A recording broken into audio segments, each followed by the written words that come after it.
What's going on, homie? Hope you're doing well. Hope you're having a fantastic day so far. Thank you so much for being here. I am going to reveal to you a 3-hour free course on how to sign a pro contract overseas. This information, I guarantee you have never seen on the internet. Within these 2 free modules that I'm gonna give you, there's gonna be 3 hours of free information for you to sign your first pro contract. Within module 1, we're gonna be talking about preparation and self-assessment. We're gonna dive in and see if you're actually good enough to play professionally. You may have the dream to play professionally, but are you actually good enough? Are you actually committed and dedicated enough? And we're gonna dive in within this course regarding that. The second thing that we're gonna cover within the module is we're gonna teach you how to be your own agent so you stop wasting money on combines and you stop paying agents that you don't trust. I understand that you want an opportunity, but what I'm gonna do is I'm gonna teach you to be your own agent. And in module 2, I'm gonna teach you where you should go. There are a couple countries in Europe that are best for you to go so you can have your best chance at signing your first pro contract. I'm gonna teach you how to make a specific, detailed plan for yourself so you know the exact place to go and the exact things that you need to do to get your opportunity. I'm also going to teach you how to get a visa in any country you go to. When you go to Europe, one of the hardest things for you to do is obtain a visa so you can stay there. I've been overseas for the past 10 years and I've never had visa trouble. I've played in 4 different countries. Now I'm currently the general manager of a professional team here in Latvia. I've worked with multiple professional clubs and lawyers who specialize in how to get a visa overseas, and I'm gonna reveal those secrets to you within module 2. I'm also gonna teach you how to network with other professionals so you can get a trial opportunity in any professional club you want. Personally, myself and my team believe this is the best work that we've done. This is the best work that we've put out on the internet. And the best part for you is it's all free. Dive right in, enjoy the course, and if you want to see module 3 and module 4, make sure you sign up for our paid Skool community, which is $48 per month right now, but the price is gonna go up as spots are gonna fill up. Anyways, let me stop talking, get into the course, and I will see you at the end. Enjoy.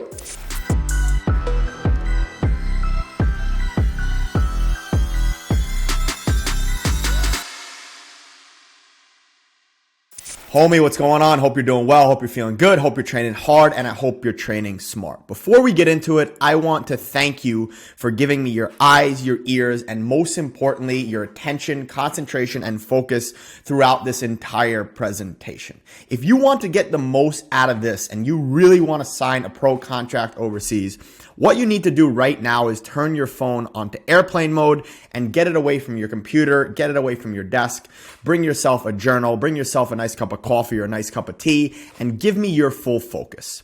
What I'm going to do throughout this entire massive presentation is I'm going to break down how you can sign your first pro contract overseas without the help of anyone else. As long as you follow all the tips in here, you will sign that contract. I don't know when, I don't know where, but I do know is if you follow all this and you apply all the theoretical knowledge that I'm giving you into practice, you will sign that contract. What I'm doing is I'm bringing you 10 years of experience playing overseas in Europe in 4 different countries.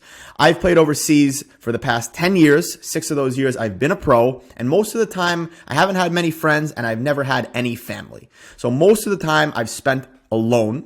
And what I'm going to do is I'm going to give you as much information as possible so you can take all this information and put it into the real world so you could sign your first pro contract. Also, what I'm going to do is I'm going to bring my knowledge from the people that I've met. One of the best things that I've done being overseas for the past 10 years is I've built a massive network that is super trustworthy. I have friends who are pros, about 150 to 200 of them. I've had them on my podcast, and I'm going to take all their knowledge, put it into this presentation, and then I'm going to take the 500 plus clients that I've coached online one-on-one and put it into this presentation as well. So this is hundreds of hours of research, theoretical and practical experience that we're putting into a presentation. What you're going to see here is there's going to be 4 different subsets and there's going to be 4 different presentations in each subset. So do your best to pay attention, go back if you need to, and take notes. So let's get started. How to sign a contract overseas. So here's what we're going to cover today. We're going to cover how to use this presentation to the best of your ability. We're going to talk about the first step, which is you have to be good enough. The second step, which is the crucial decision. And then step 3, agents and combines. So these are the things that we're going to talk about in this subsection, which is called preparation and self-assessment. So also, what I want you to do is please share the course. We want to start a revolution. We want to help as many players as possible sign their first pro contract or stay in the pro game, or at least maybe do something in the football world. So we want to start a revolution and really change lives. We don't want to just talk about it. We want to do it. And you're going to help us by passing this along to teammates, coaches, and friends, because we believe this is unbelievable. So warning, this is the most important video in the entire course. You're going to see this in every single course because the most important video is the current video that you're always watching because you're in the present moment. I want you to be full attention with us, full concentration and focus with us, because we're going to be breaking down everything that you need to know, all the secrets, all the hacks, all the truths. Watch the entire video. Don't skip. Don't fast forward. If you want to make it quicker, you can watch the video in 1.2, 1.5, or 2 times speed. And then most importantly, if you need to, stop and take notes. So right now we're going to talk about how to use this presentation. You are here because you have the dream of playing professionally. That's a given. You are here because you trust my team and myself. Like I said, my team and I have done our due diligence, our research to make this the best possible presentation for you so you can get the most value for your time, and most importantly, so you can sign that first pro contract. One thing you should know before diving in is I don't always deliver things in the nicest way to make you feel good and make you feel comfortable. But as we both know, the truth is the most important thing. It might hurt, it might sting in the beginning, might not feel good in the moment, but it's what's going to serve you best in the future. And I think if you want to be in this pro game and you're going to learn throughout the rest of the presentations how tough and how cutthroat it is, you're going to really have to be able to take the truth in and fully embody it. So within this in-depth presentation, like I said, I will teach you everything that I have learned after playing 10 years in Europe, 6 years as a pro. I've spent 10 years overseas alone most of the time with no family and no friends. Friends have constantly said to me, Rick, I don't know how you do this, man. Friends who have visited me here in Latvia specifically said, I don't know how you stay here alone. It's so dark, gray, and cold. You are so mentally tough. And just between me and you, and like I tell people all the time, I like to suffer because that is what enables adaptation and growth. You might not be like me. There are many people that aren't like me. But you really have to start embodying that characteristic of adaptability, because one of the most important things as a pro is the ability to consistently adapt. I have a quick story for you. I had one of my buddies come visit. He said that it was dark, it was gray, and it was cold, and he told me I was so mentally tough. And it was a weekday. It was a Wednesday. We were training hard. I told him, brother, just wait till the weekend. I'll show you around. I'll take you to a couple of nice restaurants, show you a couple of nice cafes, and I promise you your perspective will shift. What do you know? Boom. Saturday comes around. He says, yo, brother, I think I want to play with you here next year. So that's all it was. Like, honestly, at the end of the day, if you think it's so tough to live overseas alone, you just need maybe 1 or 2 good friends or a tour guide who could show you around the city, because the most important thing for you when you're overseas alone is just being comfortable and trying to make it your home as soon as possible. Once you do that, everything else is going to be easier. As I always say, being happy off the field is as important or more important as being happy on the field, because if you're happy off the field, your on the field play is going to be that much better. So I also spent 3 years crafting an idea, vision, and mission to take over and start a pro club, which unfortunately fell through. But I did see a lot of things behind the scenes that you're going to see within this entire presentation and within this entire community and course. So as you know, I tried to start FA Yermala. Unfortunately, that fell through. The story will come out soon why it fell through. I don't want to release it just yet. Maybe by the time you see this video, it will be out, but I don't want to rush it. So I saw things that you're going to want to know. A lot of fans, a lot of players don't see this. So things that aren't generally shared on social media and shared with the public. Things that fans never see. Things that players never see. Things that parents never see. Things that families never see. All you see is the beautiful game, but sometimes you don't see the business side behind it. So with that being said, like I said, turn off your mobile device, put it in airplane mode, and get it away from your desk so you can fully concentrate on this task at hand. Like I said, your full attention needs to be here and with me. And if you can't do that, honestly, why are you even trying to play professionally? Playing professionally is one of the hardest things that you're going to ever try to achieve.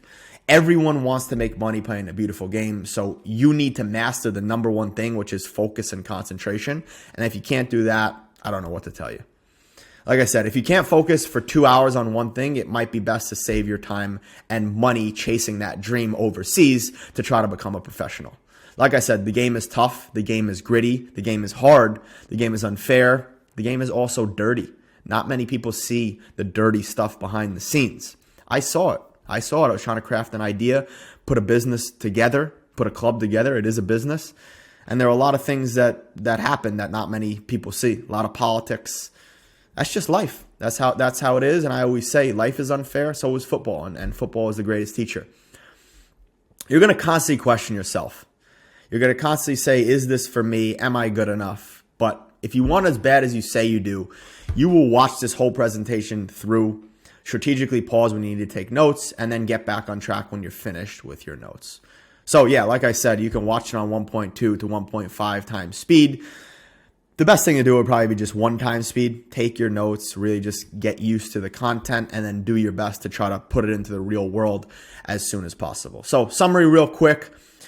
This is your dream. This is your journey. You're here because you have the dream to play professional soccer, professional football, and because you believe in my team and myself and what we can teach you. So, like I said, just give us your full concentration, and I promise you, you will get a ton out of this presentation. Like I said, I'm a straight talk. I'm always going to be upfront with you. I prioritize honesty over comfort all the time. Sometimes not with the girls I'm dating. I try to be much more softer, much more cooler. But with you, I'm going to just be straight up because that's what's going to serve you best. It's about what's best for you, even if it's tough to hear. Like I said, I have the experience. I've been overseas in Europe for over a decade. Been playing for the past 10 years, 6 of those years as a pro. And like I said, often alone, which is the toughest part. That's when you really figure out who you are. That's when you really figure out your deep inner self, as woo-woo as that might sound.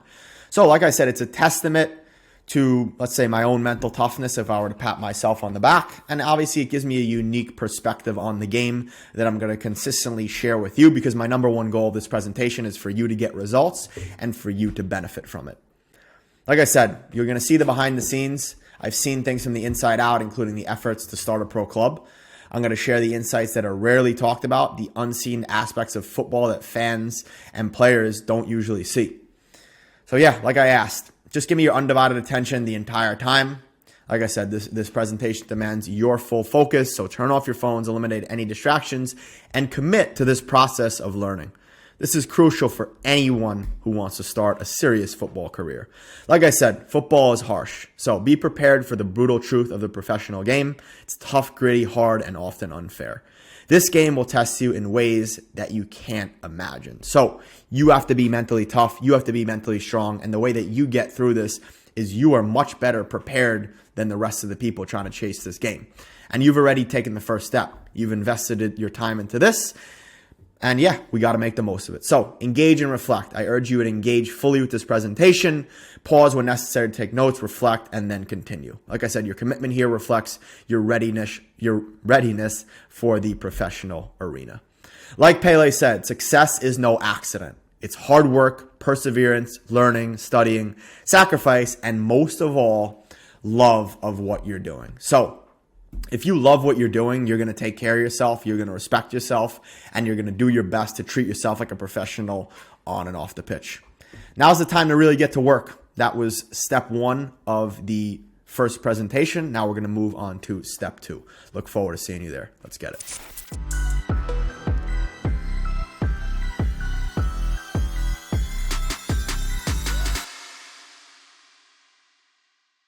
What's going on? Welcome back. Once again, thank you so much for being here. In today's video, we're going to go over step number 1. This is the most important. I don't know why I have to say this, but I do have to say this. You have to be good enough. If you're not good enough, you're going to waste your time. You're going to waste your money or your parents' money or your sponsor's money. So this is the most important thing. We need to figure out this step before moving on to step 2. So like I said, please share the course. If you believe this is going to help you, once you see how good it is, please share it with your teammates, your friends, and your family. And warning, like I said before, this is the most important video in the entire course because as always, we want to go step by step with things we do. And I've layered it in a proper way so we can go step by step so I can lead you on the right path and give you that exact map and blueprint. So you don't have to do any of the thinking. You just have to do the doing and the following. Like I said, watch the entire video, don't skip and don't fast forward. And a pro tip, watch the video in 2 times speed, 1.2 or 1.5 speed.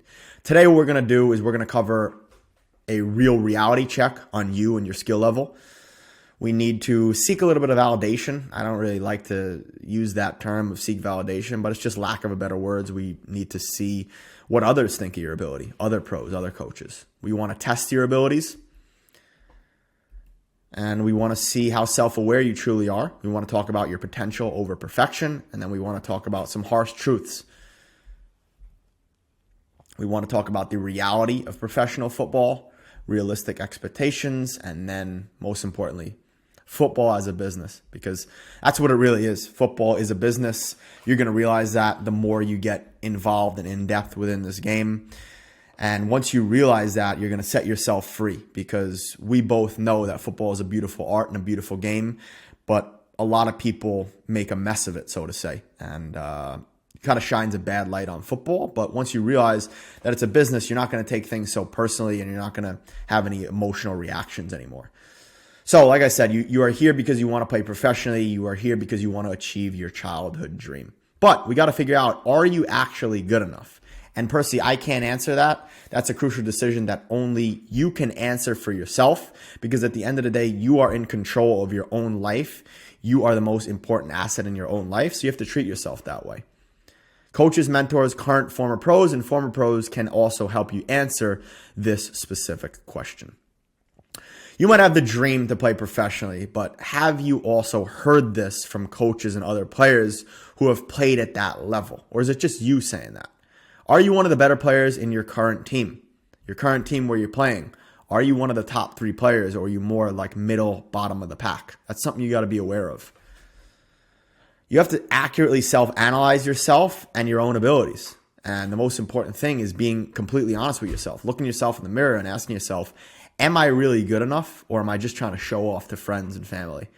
Like I said, if you don't know if you're good enough, which you should know by now by self-analyzing, you should ask your coaches and other pros you know. One of the best ways to find out if you're good enough is to get into some small-sided and pick-up games with current and former pros.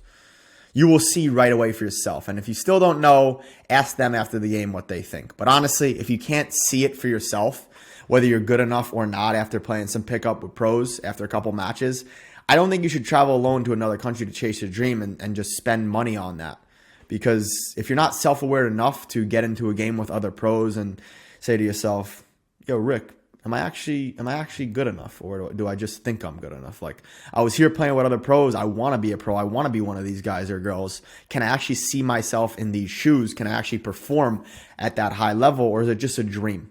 There's a difference between a dream and a reality. I'm so big on chasing your dream, but you also have to be realistic because at the end of the day, time is your most important asset, your most important value. So we don't want to waste it.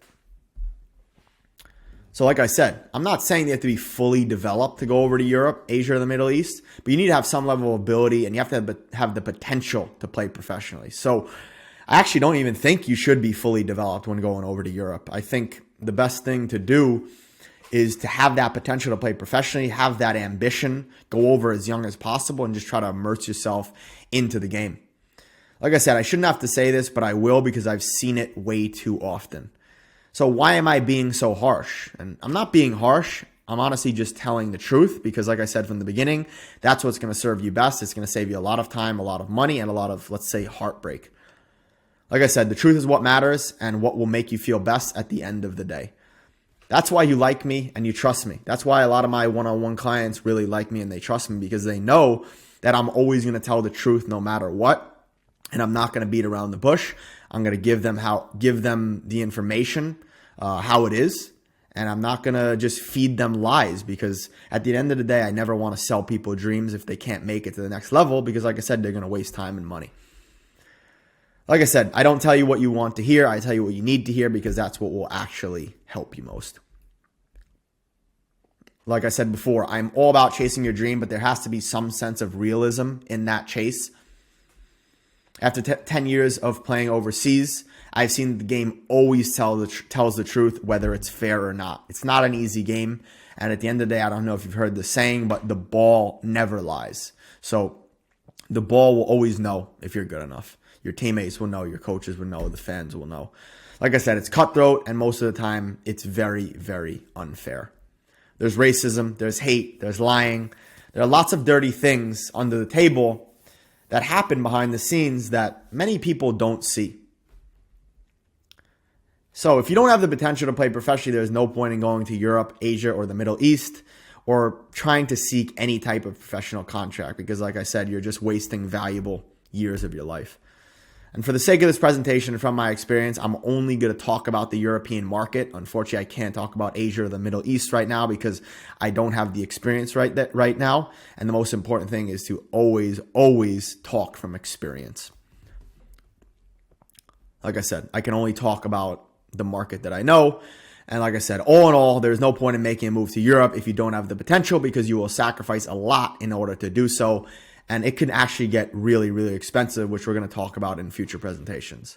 So what you need to ask yourself is it really worth the investment of my time and money to chase this dream? I'm not pushing against your dream at all. I'm just giving you some resistance, because this game is tough. It's tough, it's cutthroat, it's unfair, like I said before. Trust me, I've played 10 years in Europe, 6 years as a pro, and I was in the midst of taking over a pro club. I have seen it all. I've seen all the crap. I've seen the ins and the outs. I've seen the tricks. I've seen the dirty stuff in the industry. And it is what it is. You know, we love the game for what it is, and we got to take it for what it's worth, and learn from the business side of the game and just move forward. So like I said, you might have a love and a passion for the game, but at the end of the day, football is just a business. And trust me, it's a tough business. And it can be a very dirty business at times. That's just the truth. So quick summary. Most importantly, you have to do a reality check on your skill level. You have to look yourself in the mirror and ask yourself, are you really good enough? Acknowledge the dream to play professionally, but stress the importance of realistically assessing your own skills. Are you truly good enough? This question is vital and requires honest self-evaluation and feedback from coaches and peers. Seeking validation. It's crucial to have affirmation from experienced players and coaches. If you're among the best in your current team, that's definitely a good sign, but further validation from other professionals is essential. Like I talked about, I think this is probably the most important thing. Test your abilities with other pros. Go train with other pros, one-on-one, partner, play some 1v1, 3v3, 5v5, small-sided, and see if you're good enough. Are you actually good enough to make it to the pro level? Because you want to be in the person's shoes that you're playing against. So you need to actually assess yourself and see if you're ready. Self-awareness. If you're unsure about your abilities after such matches, reconsider the feasibility of pursuing a professional career abroad. Like I said, potential over perfection. You don't need to be fully developed before seeking opportunities in Europe or elsewhere, but a certain level of ability and potential is 100% necessary. So like I said, harsh truths for your benefit. That's how I am. I'm going to emphasize that my advice may sound harsh in the beginning, but like I said, it's rooted in honesty and a desire to help you. Realism is a key in the pursuit of this professional game and professional sports, because it's cutthroat. You're trying to make money playing a game. Like, it's not easy. It's not easy to make money in the real world. It's not easy to make money playing football, playing professional sports. There's always going to be competition. So once you can engage and embody with the truth and take it on board, that's when you can set yourself free and give you the true freedom. Like I said, the reality of professional football is brutally honest and not always fair, and it involves challenges like racism, dishonesty, and other harsh realities behind the scenes. So you got to have realistic expectations. If you lack the potential to play professionally, reconsider your pursuit, especially in Europe. Maybe it's best to try it in your home country first, whether you're in the States, whether you're in Asia, the Middle East, wherever you're at, whether you're in Europe already. It's better to try it in your own home country first, maybe, before making the jump overseas. Or at least you just need to validate, like I said before, that you have the ability. And like I said, football is a business. I'm going to remind you all the time that beyond a passion, it's a business with tough times, dirty aspects. And it's important to, have a love for the game, but also understand that it is a business. And like I said, once you can do that, then you actually have the ability to let your emotions not control you and not get emotional over certain things. So the GOAT said it perfectly. The only victory that counts is the one over yourself. Every single day you need to conquer yourself. You need to battle yourself, and you need to win the day every single day. When you have that mindset of consistently winning the day in and day out, you're going to succeed. Because the most important thing on this journey is finding yourself and really having a complete metamorphosis of yourself as a player. So yeah, hope this helped. This is the second presentation in the preparation and self-assessment. And we're going to go into segment 3 here in a bit. But most importantly, let's get to work.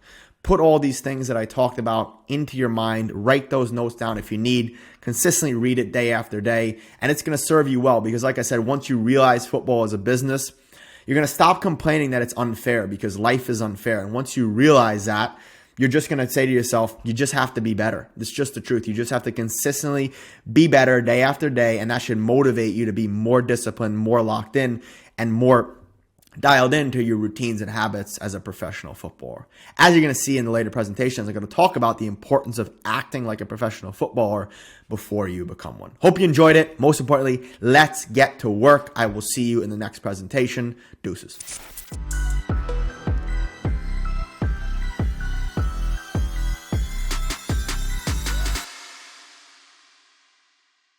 So, step 2, the crucial decision.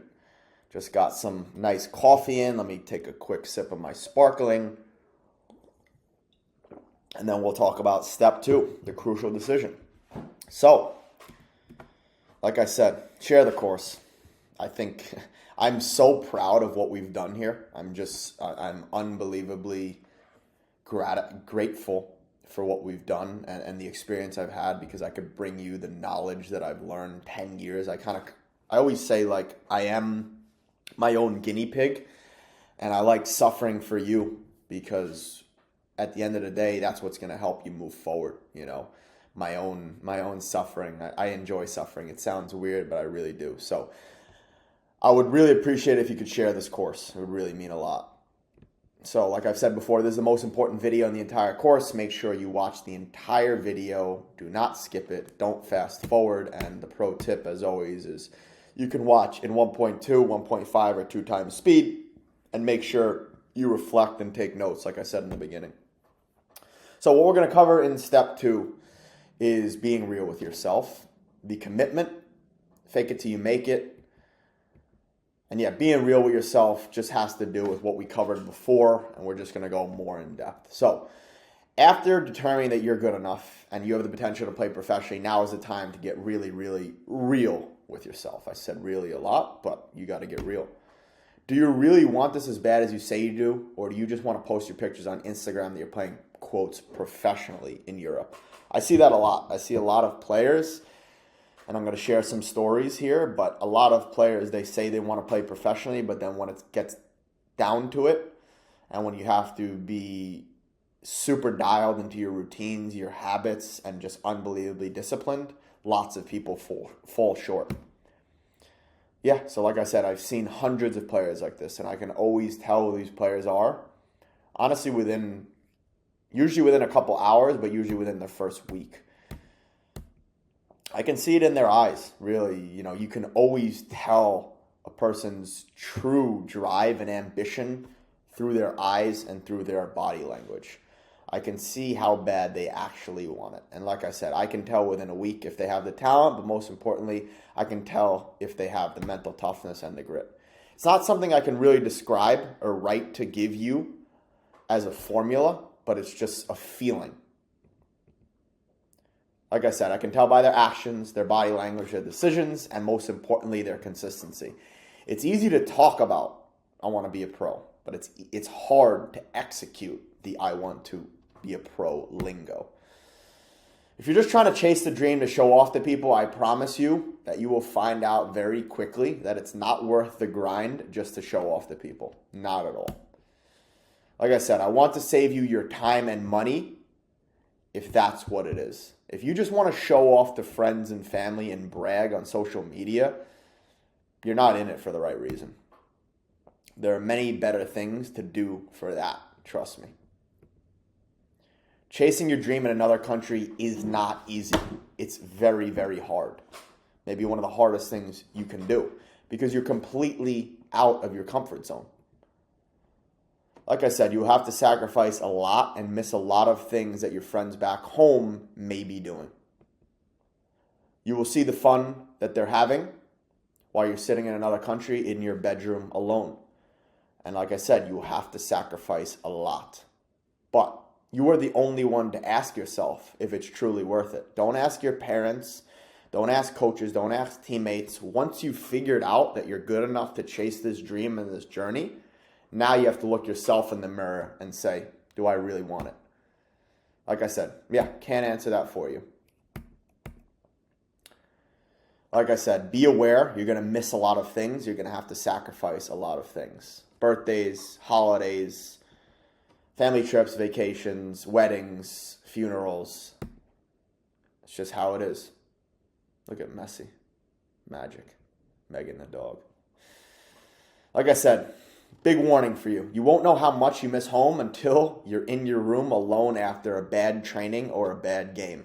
Looking at those white walls when you had a bad game and you're emotionally down is the toughest thing that you can ever encounter. I don't think it's so bad. You just have to prepare for it and you have to have that, let's say, expectation. So now, this is the most important thing, the commitment. So you're probably asking, Rick, how do I determine if I really want it as bad as I think I want it?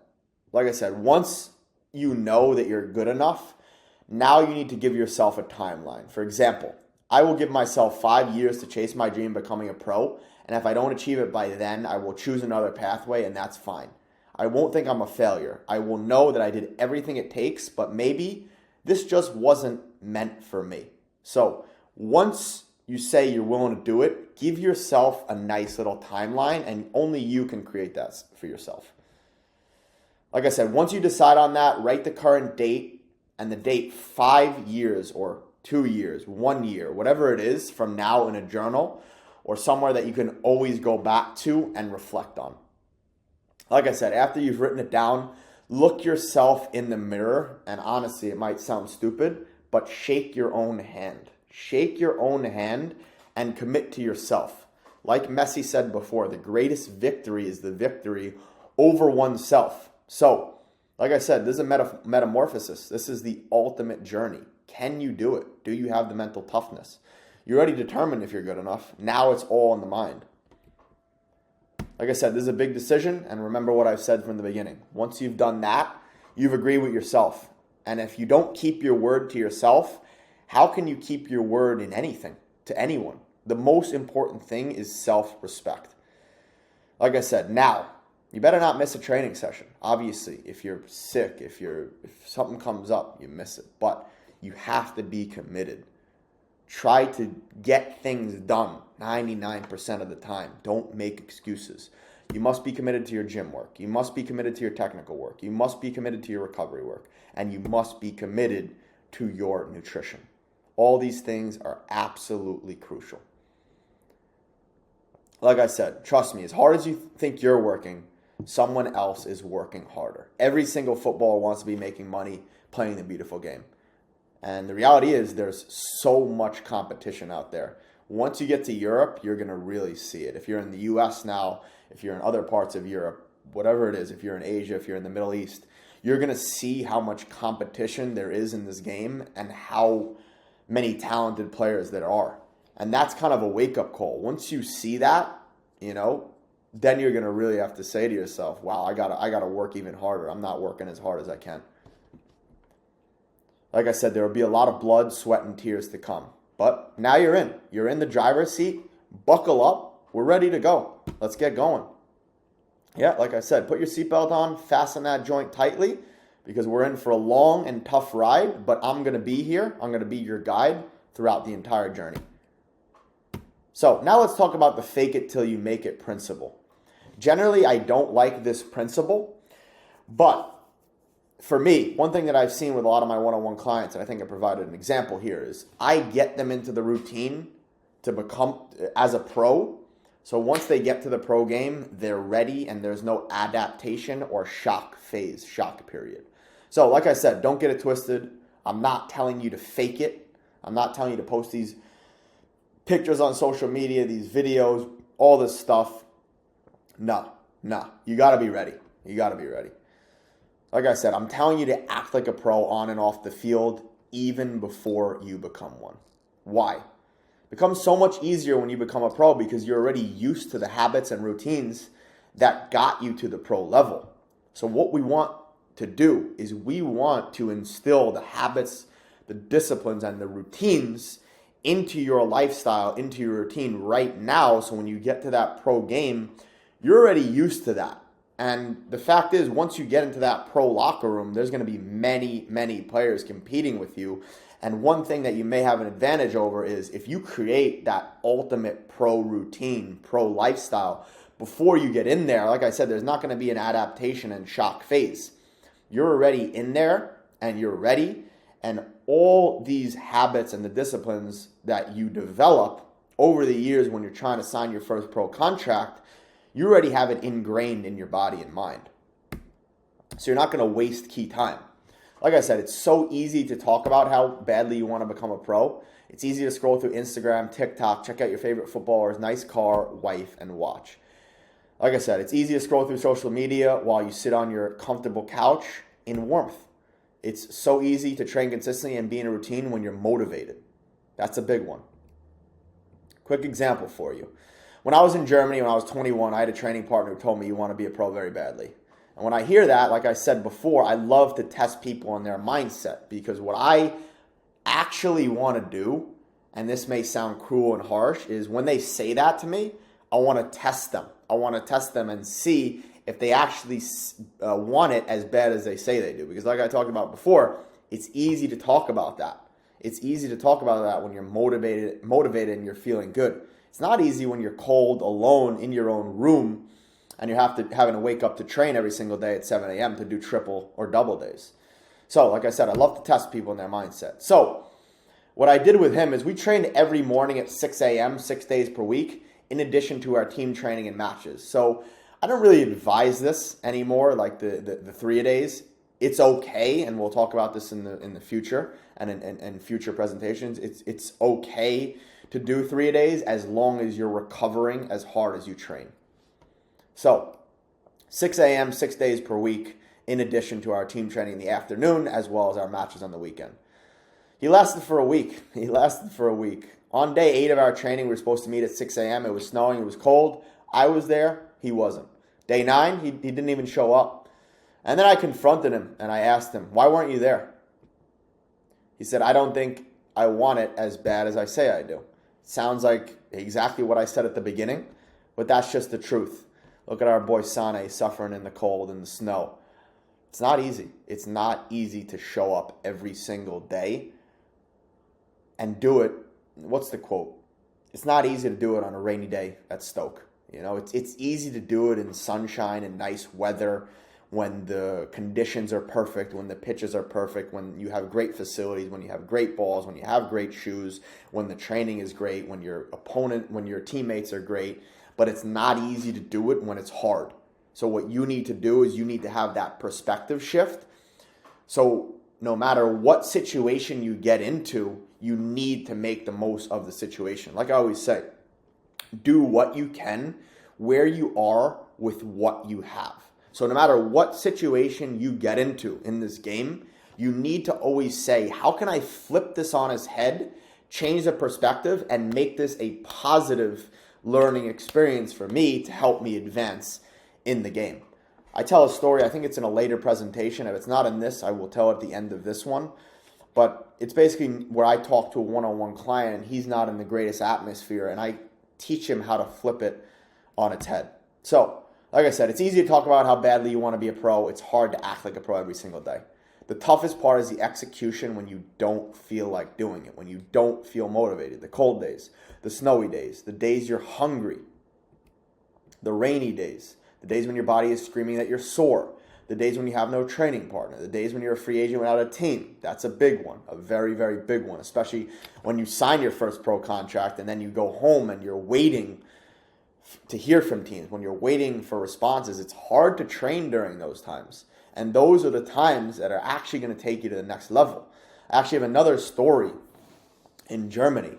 One of my buddies, I think it was February, he was without a team.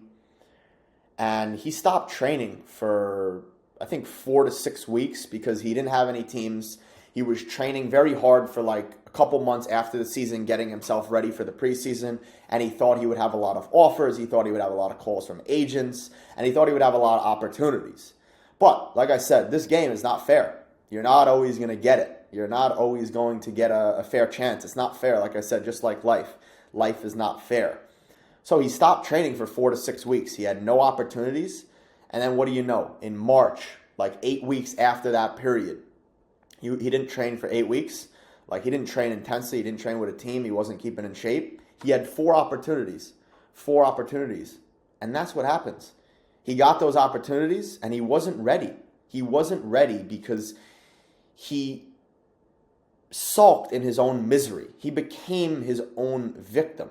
And we don't want to have that victim's mentality. We want to have the winning mentality and the mentality of always, always, always looking for the best possible solution and the best possible thing to help you make the most out of every single situation. So in that case, no matter if you don't have any opportunities, you don't have any people in your network helping you get to the next level, you fake it till you make it. You're a pro no matter what.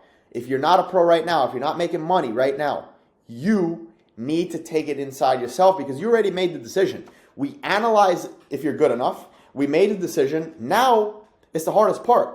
You have to act like a pro on and off the field consistently, day in and day out. There are no excuses anymore. So when you get your opportunity, you're ready. And luck is when preparation meets opportunity. So, like I said, these are the days that challenge you and determine whether you have the mindset to be a pro or not. And like I said, that's the most important part. That's the hardest for free agents. You know, when I missed the point, so just bear with me here. That's the toughest part for free agents. You know, it's, you know, you don't have that opportunity and you slack off. You stop training, and we don't want you to do that. We really don't. Just bear with me here. Take a sip of water.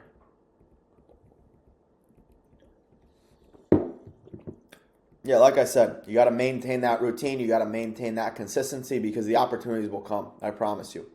Yeah, so like I said, what matters most is what you do when you're least motivated. It's not easy to get off the couch every single day and train 6 days per week, twice per day, forever. It's not. But like I said, there's so much competition out there and someone is always training harder. Someone is always working harder. So if you always have that in the back of your mind, boom, boom, boom, you keep going. It's not easy to go outside and do your individual training when you feel lonely, when you feel tired. It's just you and a ball and a wall.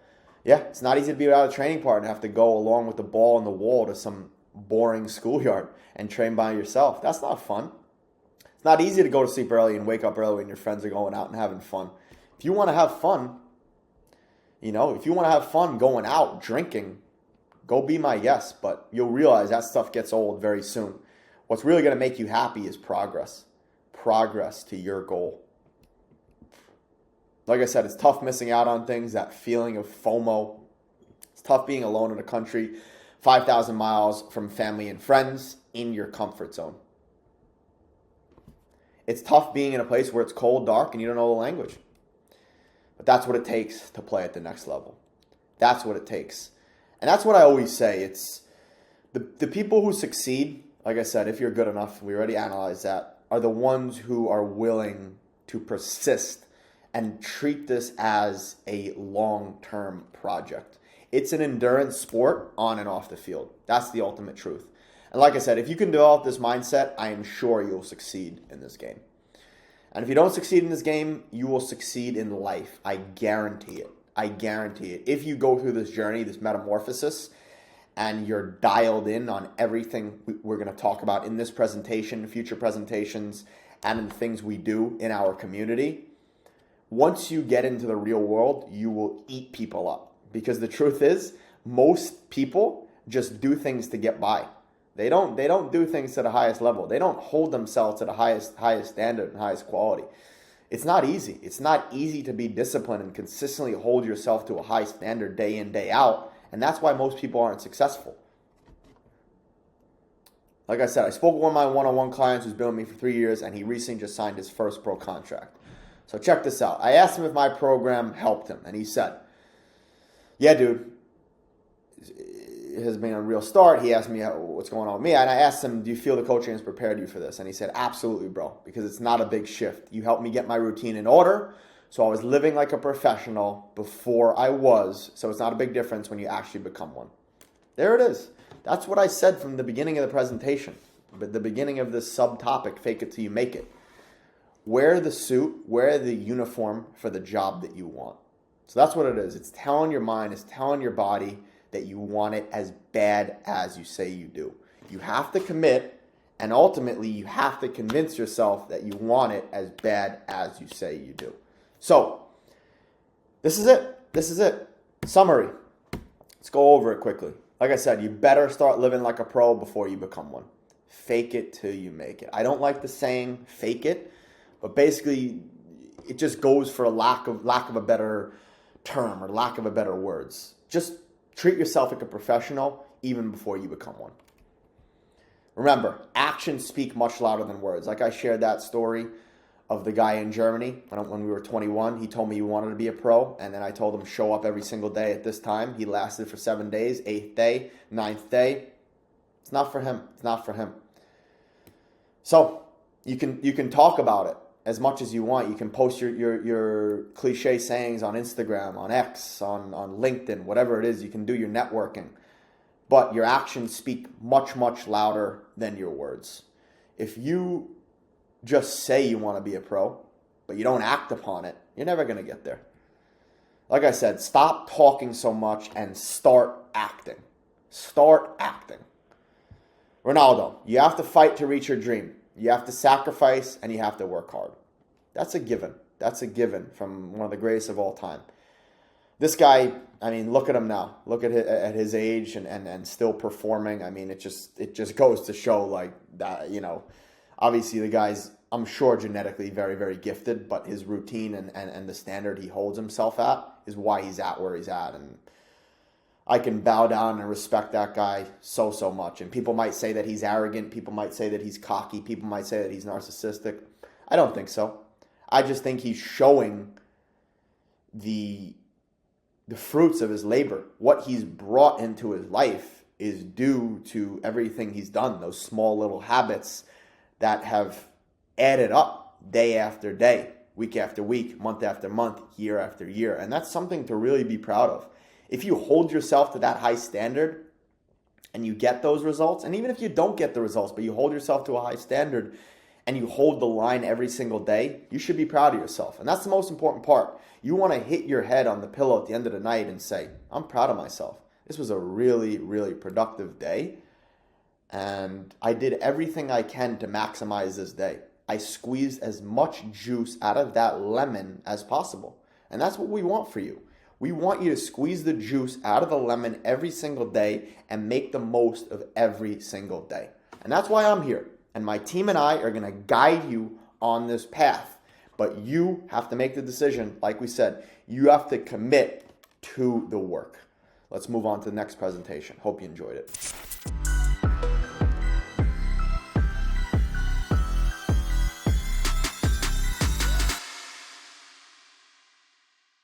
All right, so we are back for the final presentation of the How to Sign a Pro Contract Overseas keynote And we're going to be talking today about agents and combines. So, like I said, this has all been about preparation and self-assessment. So that's what the full set has been about. And this is the fourth subset. So step 3, agents, combines. Do you need them? Do you not? Ricky, you told me, bro, we don't need an agent. We don't need combines. I never said you didn't need them. They can be helpful, but they could also not be helpful. So let's talk about it here. So like I said, this is also an important course. This is a question I get all the time. Do I need an agent? Should I go to this combine? Is this a scam? Is that a scam? What do you think, Rick? So yeah, I'm going to share all that with you. And like I said, we want to start a revolution here with RickFit. What we're doing here is going to change the course of football development and the ability to sign a pro contract alone. And I'm so proud of what we've done, and we wouldn't be here without you. So you are key for us. You are very important for our community. And what we want to do is we want you to spread the word and this knowledge to friends, family, and teammates. So like I said, most important video right now because we're in the present moment and you need to focus on this. Don't mind me. I'm just going to put my legs up real quick. So like I said, watch the entire video. Don't skip. Don't fast forward. Pro tip. 1.2 times speed, 1.5 times speed. That's up to you. 2 times speed. Just take notes, pay attention, full focus, turn off that damn phone, put it on airplane mode, get it away from the table, and let's get into it. So what are we going to cover? Do you need representation from an agent? Why can't agents just be nice and help me? Do you need an agent? So Mino Raiola, rest in peace, man. So with Zlatan, can I pay an agent to help me? Combines, are they worth it? Become your own agent, like we've been talking about. Do you need representation? They may possibly help you. Agents may possibly help you, but it's only in key circumstances. To be honest, if an agent was to help you right now, you probably wouldn't be watching this presentation. Like I said, yeah, if you were good enough to have an agent by now, at this point in the game, they most likely would have found you. If you didn't play at a top-level academy in the U.S. or you didn't play at a top 25 school in college, it's tough to have a trustworthy agent. If you're from Asia, if you're from the Middle East, if you're from Europe, it probably goes for the same. But like I said, I only have real experience in the U.S., and most of the time, if you are good enough, agents will find you. They'll find your games. They'll find your transfer mart. But it's tough. It's tough. Like I said, if you're currently a nobody, why should an agent waste their time with you anyways? Remember what I told you at the very beginning. Football is a business. Agents have to put food on the table for themselves and their family at times. Sometimes agents are just lone wolf and absolute dogs, and most of the time, they're not good people. You'll find good ones here and there. One of my best friends is an agent, but it's tough to find them. Negotiating deals takes a lot of time and a lot of energy. Like I said, time and energy are everything. If you're not going to benefit them and help them make money, they don't want to help you. That's simple. That's business. It's the same exact thing in everything you do. Like if you were to hire a lawyer, if you were to hire a contractor, a doctor, whatever it is, you have to pay people for your time. And we kind of have to change this narrative in football. Some players who are currently a nobody, they have no games at the professional level. They have never signed a pro contract, and they think an agent should go out of their way and help them. And I disagree with a lot of people, and I think I'm going to cover it later in this video. And if not, I'm definitely going to speak about it. Like, is it worth it to pay an agent? Should you pay an agent? We're gonna talk about that. So, yeah, like I said, why can't agents just be nice and help me? Like I said at the beginning, football is cutthroat, football is a business, and agents are always seeking the best deal, the next deal, things that are going to benefit them at a recurring revenue, at a recurring pace. They can't waste their time on someone who isn't guaranteed to bring them a paycheck month to month or some upfront cash. That's just the truth. When you're a top professional, most agents earn 5 to 10% on your monthly salary for representation. So if you're not making a good monthly salary, why should they spend their time negotiating a deal for you? Why does it work like that? Like I said, it's actually better for you. This way, they have the motivation to get you a better deal. So once you are good enough, once you sign your first pro contract and you get deals and you get yourself on Transfermarkt and you get a lot of games, that's when you can find an agent And that's when you're going to want your agent to have that motivation to get you a better deal. You're going to want them to take 5 to 10% of your monthly salary because that's going to motivate them to get you a better deal. And that's what you want. That's what's going to help you succeed. If they get you a better deal, if the team wants you more, if they present you in a good way, you're off to the races. Like I said, if you earn more, they earn more. So yeah, let's keep it that way. Look at our boy from Hoffenheim. I don't know who that is, but he's talking about that paper. Do you need an agent? Don't I need an agent to sign professionally? Nope, not one bit. Most of my friends right now who are pros and the 100 players I've had on the podcast started off without an agent. Proper agent just found them along the way. So the only time I recommend working with an agent is if you are much higher up the ranks and you need someone to negotiate deals for you. And like I said, if you're higher up the ranks, you probably wouldn't be watching this presentation. At this point, when and if you get there, the goal is for you to fully focus on your football, and the agent can focus on your football career from the financial and the social situation. Like I always say, the goal there is you focus on the playing and then they focus on everything else. So you don't have to focus on anything except taking care of yourself, treating yourself like a top professional, and day in and day out, just making sure that you're ready for every single training and every single game, because at the end of the day, your most important asset as a player is your minutes on the pitch. So the more minutes you get, the more minutes you rack up, the more value you're going to be in the market. So can I pay an agent to help me? That is also a possibility in the future if it doesn't work out being your own agent. So like I said, I'm going to cover in this entire presentation how you can be your own agent, how we can use LinkedIn, how we can use Facebook, how we can use your networking in total to help get you to the next level. And like I said, if it doesn't work out being your own agent, you can pay someone in the future. And personally, what I'm doing right now is I'm developing proper connections in Germany, Latvia, Lithuania, and Estonia to help provide these type of opportunities for you. So if you need this type of opportunity, that's always something that I can provide you. But right now, what I want you to do is I want you to learn it for yourself. I was talking to my buddies the other day, and we were talking about you either have a DIY method, a DFY method, and then what I want to create is that middle ground. But I think in the beginning, the DIY, which is do it yourself, you need to learn it yourself because you need to learn the ins and outs of the industry.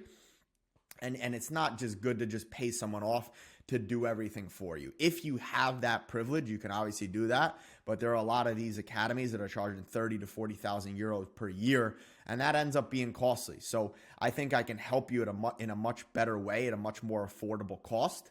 And plus, I've done it myself. There are a lot of these academies. These guys have never done it themselves.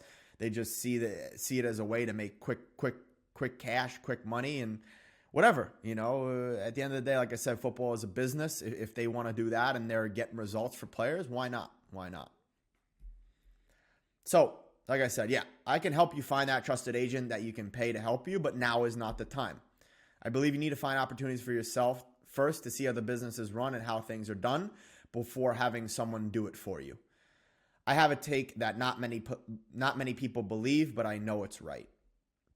The argument is that you should never pay an agent or an upfront fee. But remember what I said about football being a business in the beginning. If you're not going to guarantee a salary month to month to an agent, why should an agent work with you? Why should he or she spend their time and energy negotiating a deal for you if they're not guaranteed it's going to work out? If you're not a proven professional, why should an agent stick their neck out for you to get a trial? In this business, reputation is everything. If an agent sticks their neck out for you and you don't perform well at that trial, at that club, and you don't show out well, that's on them and their reputation, and they can lose their reputation within the club, which means they can lose a lot of future business. So we don't want that. We don't want that. They don't want that. So with that being said, a proper agent may be something worth striving for in the future, but right now, I really don't think it's worth it. You can obviously skip through this entire presentation, not believe what I'm saying, and you can go pay an agent. But there's a lot of scams out there. You see it throughout LinkedIn. You see it throughout Instagram. You see it throughout TikTok. So I'm a trusted resource. I can promise you that. I'm going to guide you on the right path, on the right way. And like I said, if after you try all this stuff that we talk about for a couple months and it doesn't work out, we can pass you on to the right people. Combines. What are combines? They are companies that bring pro coaches to a venue. There are anywhere from 5 to 10 coaches standing around the field scouting players. How it works. So you pay a fee from $300 to $600 for the weekend, so 2 to 3 days. And then about 80 to 120 players come to the event, obviously depending on the company, depending on where it's held. You come to the combine and you play generally 3 11v11 matches with random players. Maybe you also do some passing drills to get yourself sharp. And like I said, if you are good enough, a pro club may directly sign you or invite you for a trial. Most of the time, there are just invitations. There are not a lot of direct signings at these combines.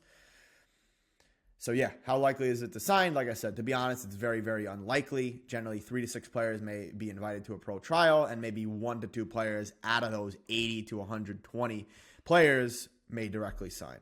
As always, nothing is guaranteed, but it may give you some decent exposure. So problems at these combines. This is something that's very important. I don't know why this does this. Give me a sec.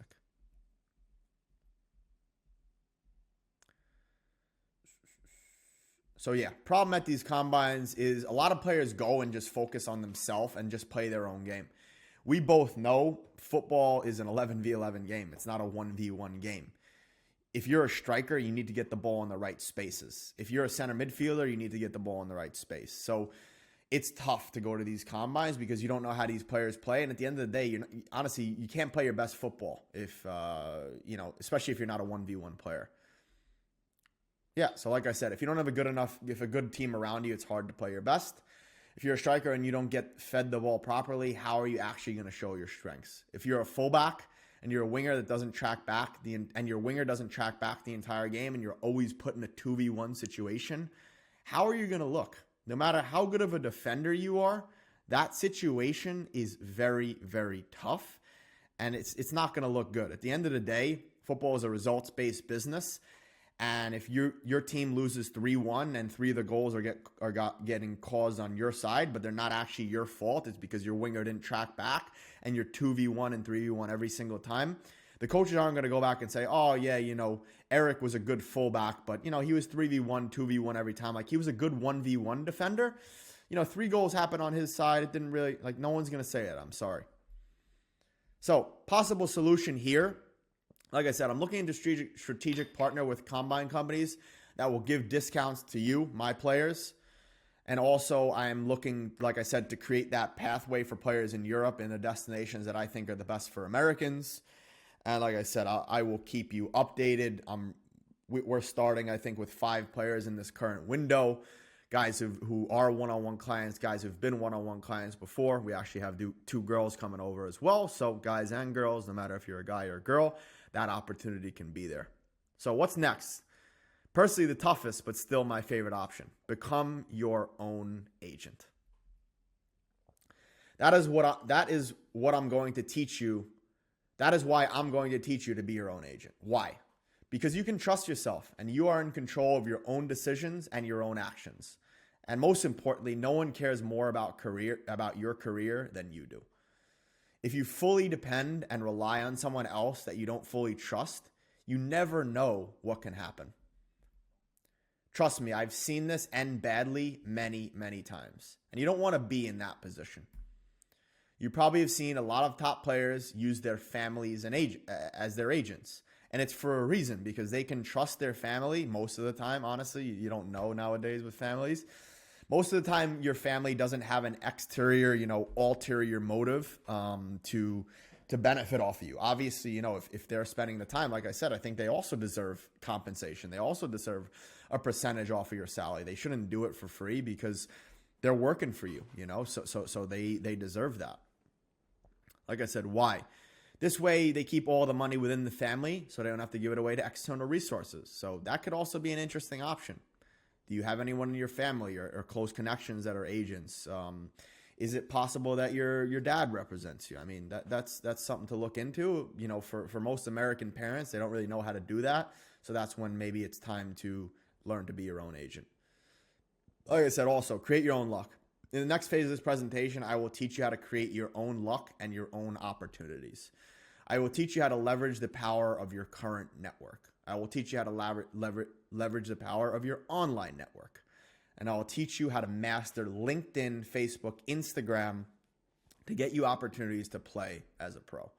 When you learn this exact framework, I can almost guarantee that you will land at least a couple of pro trials.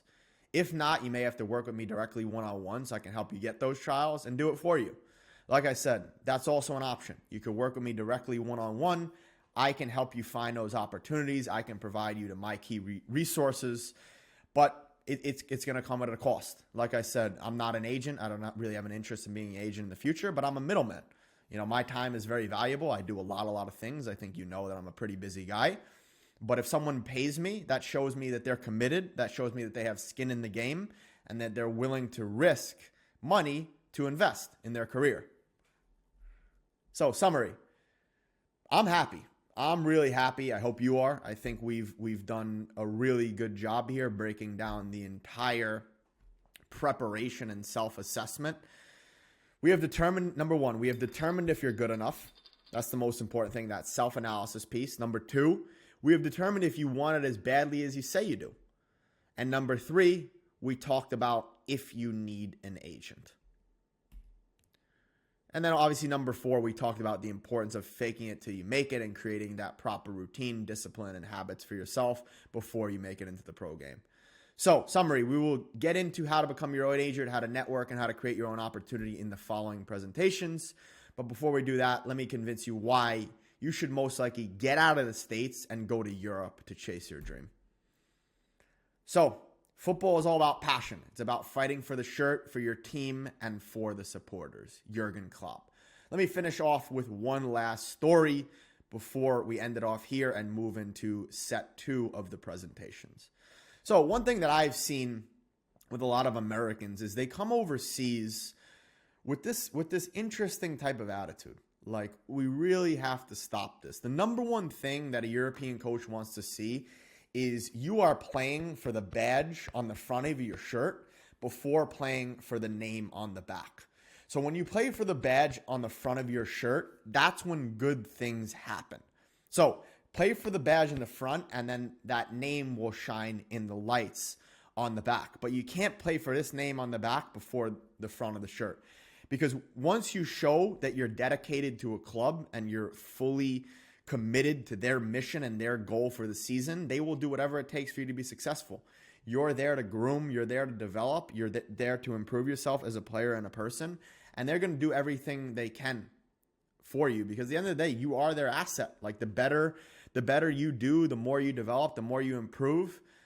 At the end of the day, the more money they can make off of you. And like I said, at the end of the day, this is a business. So you got to realize that. So when you go over to Europe, you want to come at it as humble as possible. You just want to go in there and enjoy. I think I tell it in a future presentation, but one last story. When I was playing in Sweden, the 3rd tier, which is a good level, it's a professional level, where I signed my first pro contract at 22.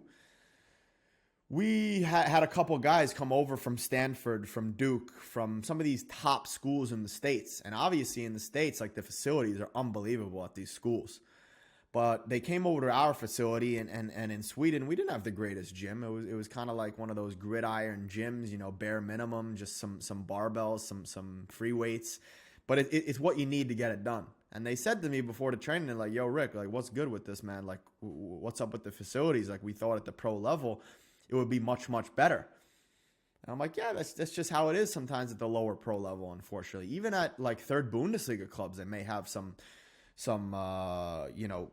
stuff like that. And you got to get used to that. And then I said, just wait till you get out to the field, wait till you get out to the field. And literally, like, they were the worst players in the field when it came to game time. So talk less, show more with your actions, and good things will come to you. So I hope this first set of the presentation really helped you out. If you have any questions, please make sure you write in the group, you write any comments that we can help you, and our team will try to help you as soon as possible. And any other people within this community, within this group, within this channel will do their best to help you, I'm sure, because we're in this together. We're trying to create an ultimate community for the most ambitious footballers out there to get to the next level. And I know we're going to do that. So thank you for listening. Thank you for watching. Make sure you go back, you write some notes if you need to, and I will see you in the next presentations. Much love to you And I got to say, like I said, without you, we wouldn't be able to do what we're doing. And to be honest with you, I'm so proud of this project that we're creating and the pathway that we're creating for players. So like I said, please just keep watching. Please just keep giving us your full focus and attention and concentration, and just pass it along to friends and family. That's all we can ask for. So much love, so much health. Deuces.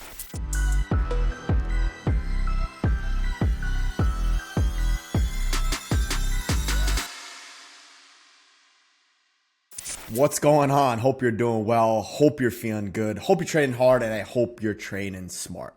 I know you're training with your boy Ricky, so you must be training hard and smart.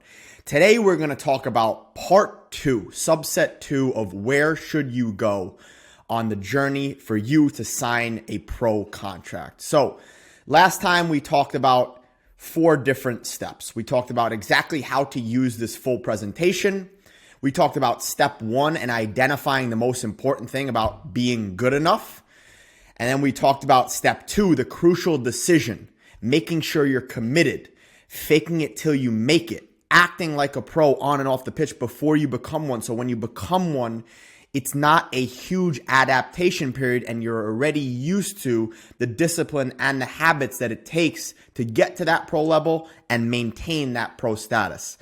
And then most importantly, step 3, we talked about if you need agents, if you need combines. And today what we're going to talk about is step 2. We're going to talk about where should you go. Firstly, we're going to talk about why European development is the best. Secondly, we're going to talk about dreaming big, but starting young. And then this is very, very important. Subset 3, saving up money, the importance of working in your home country and saving up money. And then number 4, most importantly, after you do all that, planning your move. So let's jump right into it here. Bear with me. Boom. Step 1, time to get to work. So let's talk about why European development is the best. As always, please share this course. We are trying to start a true revolution together. We want to change your life. We want to change your teammates' lives. We want to change your family's lives. We want to tell the truth in this industry because like I talked to you about before, I have tons of experience as a player for 10 years overseas, 6 years as a pro, and then I would say 6 months as a GM trying to take over a pro club. I might have a new role coming up soon that you may find out very soon. But yeah, we're trying to bring the truth to you, to the people. RickFit is for the people. So warning, like I always say, this is the most important video in the entire course. Do not skip around. Make sure you're fully focused. Get your phone away, put it on airplane mode, and get it away from the desk. Watch the entire video. Don't skip. Don't fast forward. You can watch the video in 1.2, 1.5, or 2 times speed. That's about it. Let's get into it. Why European development is truly the best. And this is from an American, 29-year-old American, who's played overseas for 10 years, who also had some experience in the US, 1 year in college, and then came over here at 20. So why? Football is the main sport. From my personal experience, especially in countries like Germany and Sweden, football is the main sport. You can turn on 5 different TV channels and find games from various countries internationally and various languages, various leagues domestically. It's getting better in the United States, but unfortunately, it's harder to find matches to watch. And the main reason why this is so important is tons of people talk about the importance of consistently analyzing your game, consistently looking at other pro matches, and that's the most important thing. But the number one thing that I think is you could feel football in the air in Europe. It's hard to feel football in the air in the US. And even in a country like Latvia, where I'm at right now and where I think I'm going to be stationed for the next 3 to 5 years, football isn't considered the main sport. It's usually hockey and basketball. But actually, this fun fact, football gets the most money. So football has the most money in Latvia coming in. Not hockey, not basketball, but football does. So UEFA really pumps money into the sport. And that's really interesting. And what it does is it creates that beautiful football culture.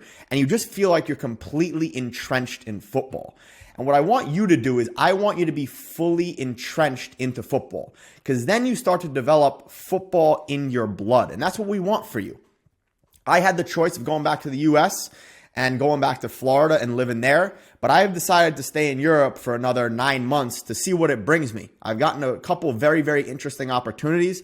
And the reason I stay here, I was talking to a friend the other day, is because I said, just like I told you, football is in the blood. You can feel it in the air, and you feel like there's much more opportunity here to develop as a player, as a coach, as a manager, as a GM, as a president, as a CEO, whatever you're trying to do. I think this is exactly the place. And that's why I'm staying here.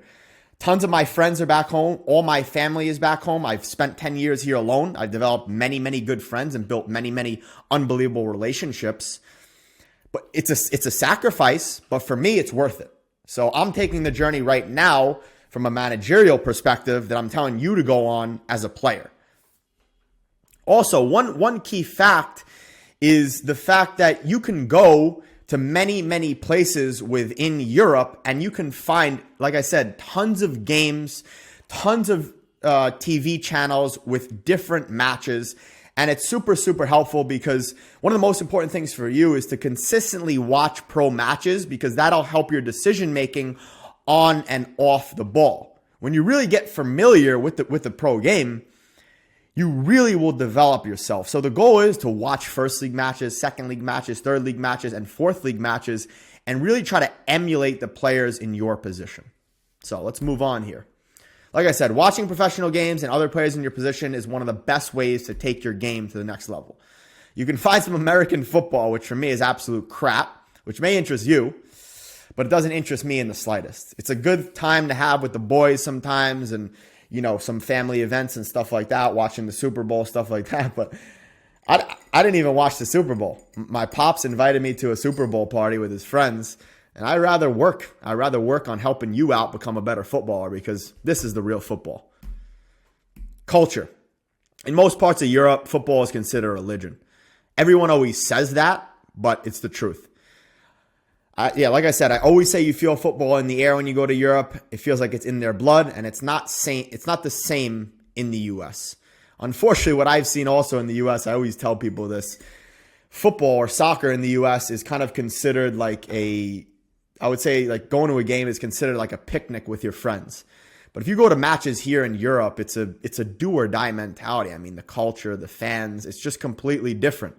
And if you want to try it out, I would just advise going to a couple matches, just feeling it. It's just in the air. It's a different culture, and it has a lot to do with the aspect of playing that we're going to talk about in the future. But with the aspect of playing, you really learn how to win games, you learn how to manage games, you learn how to lose games, and most importantly, you just become you develop a better football brain. And that's the one thing that I've noticed about the difference between American players and, for example, German, Swedish, or even Latvian players.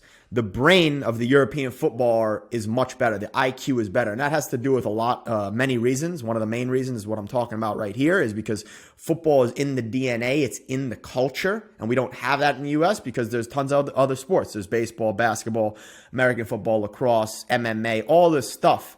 There's tons of money throughout all the sports. But when you come to Europe, you feel that football is generally the main sport, and that allows players to really develop an interesting football IQ and develop the ability to make better decisions on the field, which at the end of the day is the most important thing to get to the next level. Obviously, I always say, like, you have to be technically good enough. Like, if you're not technically and physically good enough, your decision making really doesn't have to do with, like, it doesn't matter, because it's basically like playing Xbox. If you can't control yourself as your own character and make those decisions with the right technical ability, it doesn't matter. It doesn't make any sense. So let's go into the culture a little bit. Did some research here on the historical significance and tradition of football in Europe compared to the US. So in Europe, like I said, football is deeply ingrained in European culture, with a history dating back over a century in many countries. Like I said, it's not just a sport, but a significant part of the cultural heritage, with clubs often tied to communities, cities, or regional identities. Historic rivalries, local derbies, and the stories of legendary players and matches are passed down through generations, making the sport a cornerstone of local and national identity. I was actually just talking to one of my buddies at the coffee shop. He came up to me and he asked me if I've ever been to London. And yeah, I told him I've been there maybe 2 or 3 times. That we did six great podcasts with a lot of players over there. And I gave him some recommendations on places to go. And I told him, if you really want to feel true football culture, go to a match. I don't care if you like football or not. Go to a match, because the chanting, the vibe, how people act there, it's different. Like, for example, I went to an Arsenal game. When Arsenal scores, the people next to each other are hugging each other, slapping people 5. People are coming down from top rows, introducing and saying hello to each other. It's a different vibe, and it really creates a beautiful culture. And also, I actually told him, personally for me, I would rather go to championship games than Premier League games. Like, for example, one of my favorite stadiums to go is QPR Stadium. I got to go to Fulham Stadium soon as well. Yeah, it's just an unbelievable atmosphere. One of the guys we interviewed, Charlie Kelman, was playing there. He's now at Wigan. I don't know if he's going to make a permanent move. But yeah, he showed me around. The people at QPR were unbelievable. The guy, I think his name was Paul, I emailed him, and he organized everything for the podcast in a beautiful room at the QPR training ground. And yeah, I mean, just the way they operate there was just unbelievable. Even though they're in the second tier in the championship, I mean, the way they operate is like a Premier League club. And then what I really loved is the energy at the game at that stadium. So yeah, if you're ever in England, or even, I got to go to a couple, even in Germany, second and third Bundesliga games, and sometimes fourth. The Regionalliga is a very high level. So it's very interesting to view all the professional leagues and kind of see the difference, So in the United States, yeah, soccer has been growing in popularity, but it doesn't have the same historical depth or cultural significance as American football, basketball, or baseball. Pro soccer leagues in the U.S. are relatively young. That probably has a lot to do with it, with the MLS having been founded in 1993. Like I said, the sport is popular at youth and collegiate levels, but it traditionally hasn't commanded the same widespread fanatical support or cultural status as it does in Europe. And that's a key point there. Youth football is really developing. Youth soccer is really developing. Collegiate soccer is developing. We're starting to actually improve the system in the U.S. I think, MLS Next Pro is trying to do it. USL Championship, USL League One. NISA it's a decent league. I'm not too big on it. But I think we're really, really trying to make a push. And obviously with the World Cup in the U.S. in 2026, the Women's World Cup in 2027, I think soccer is really going to start to grow. At least I hope. But unfortunately, I think the historical significance in Europe and the tradition is much greater. So popularity and media coverage. Let me just take a sip of my tea. Yeah, so like I said, in Europe, football is the most popular sport in virtually every European country, dominating media coverage, conversations, and leisure activities.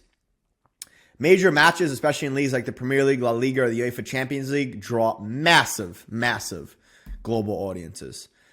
And like I said, clubs are major institutions, and top players are international celebrities. I mean, look at guys like Zlatan, look at guys like Cristiano, look at guys like Messi, Xavi, Iniesta. These guys are absolute icons. They've built statues for these players. So even a guy like Arsene Wenger at Arsenal, Sir Alex Ferguson. I mean, the respect that these guys get is higher than a celebrity. It's almost like a politician or a president. That's just the truth. So in the United States, yeah, soccer is growing in popularity, especially among the younger demographics. But obviously, like I said, it competes with several other major sports for attention and media coverage. And MLS and international soccer competitions have seen increasing viewership and fan engagement, but they generally do not match the levels of the NFL, NBA, MLB, or NHL. So yeah, it's just the truth. Unfortunately, it's let's say it's sad. I think it's growing, especially with the danger of American football, and also from an NBA perspective. You got to be really tall to be an NBA player. You have to be. Yeah, I mean, the beautiful thing about football is you don't have to be super genetically gifted to be a great footballer. You just got to train hard, be in the right environment, and be guided by the right people, mentored by the right people, and you can really make it far in this game. I was listening to an interview with Bakary Sagna. He actually did it with our buddy Sohail, and he was just talking about how you can really, really become a great footballer if you have the right guidance. So, yeah, I mean, I just think like, if you're in the right environment, and that's why I'm building this thing right here, if you're in the right environment, if you're guided by the right people who've done what you want to do and who know people in the field with exactly what you want to do and guide you in the right direction and lay out that blueprint, it just becomes so much easier. So yeah, let's talk about fan experience and match day culture. So in Europe, match days are significant events for fans involving pregame rituals, marches to the stadium, and post-match analysis in local pubs. The atmosphere in European stadiums is renowned for its passion, with singing, chanting, and banners creating a vibrant and sometimes intense environment. Yeah, fan groups known as ultras in some countries play a significant role in the culture and support of the teams. Actually, in Switzerland, I was talking with one of my buddies when I went over there. The ultras actually said, this is crazy, they set up fights like I'm not saying to ever do this, but this is just how crazy European football culture is. They set up bare knuckle fights before matches between the team. So this is in the club in Zurich. So the club in Zurich, FC Zurich, I hear they're some of the craziest fans out there. Those hooligans fight the other hooligans at the train station, and it just becomes crazy. I think it was against FC St. Gallen. There was some kind of fight. But yeah, it just shows how much people care about the game. Yeah, so just repeating that again.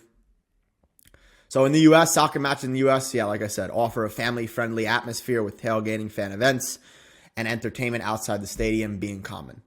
While passionate supporter groups do exist and contribute to the matchday atmosphere, the intensity and widespread community involvement typically seen in European football cultures are much less pronounced, much less prominent. However, like I said, this has been evolving with some MLS clubs developing stronger fan bases and matchday traditions. I mean, take a look at LAFC. I think LA Galaxy does a decent job. I know Atlanta United does a pretty good job. To be honest, I don't really follow that much MLS. I just, unfortunately, I don't really like watching it. But yeah, I hope to maybe take a look sometime soon. So, summary. Football is the main sport. In countries like Germany and Sweden, football is king. You can find games on multiple TV channels, showcasing both international and domestic leagues. And in contrast, in the U.S., it still lags in easily accessible football broadcasts. Sometimes it's hard to find games. It's improving. So like I said, for me, watching professional games is crucial for improving your ability as a player. Cultural passion, like I said, Europe breathes football. It's not just a sport. It's a part of the air you breathe there. Deeply rooted in history and culture, and unlike in the U.S. where football competes with other major sports for attention. Historical significance, football in Europe is rich in tradition, with clubs often representing communities or regions and rivalries steeped in history. The U.S. is catching up, but the depth of history and cultural significance seen in Europe is unmatched. Popularity and media coverage. Football dominates European media and conversations, with major leagues and players enjoying global fame. Though soccer's popularity is rising in the U.S., but like I said, like we've said many times, it still competes with many established American sports that have been there for longer. And also fan experience. The European match days are, basically unparalleled. You can't really compare those. Filled with rituals, passionate chants, and a vibrant atmosphere. The U.S. is evolving, with soccer games becoming more about community and fan engagement, but Europe's intensity and tradition remain unrivaled. So I would take a look at places like Spain, places like Germany, places like England, places even like Scotland, Italy. I mean, these countries, like, football is just, it's unbelievable. It's just completely part of the culture. So yeah, Pulisic, you owe it to yourself to be the best you can be. It's a great quote to finish off. Let's get to work. I've provided you the information on why European development is the best. Now let me lead you down the path of the steps to getting over there and taking the necessary steps to make it over there. I'll see you in the next presentation.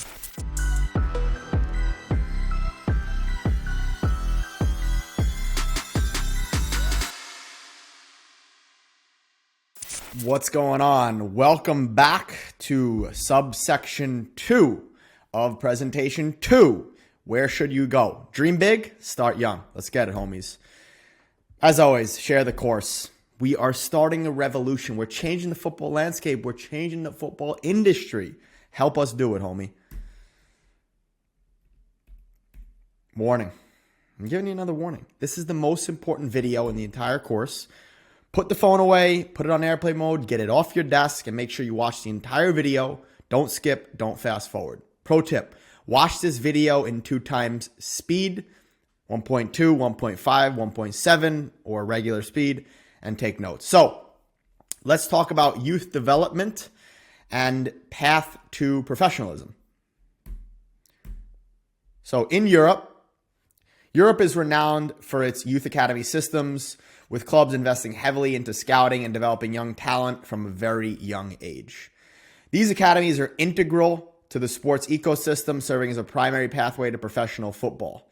The emphasis is always on technical skills, tactical understanding, and integrating into a professional club's culture from an early age. So, one thing that's so useful in Europe is there's tons of great academies around. Currently, I could use an example of this club in Riga called Meta.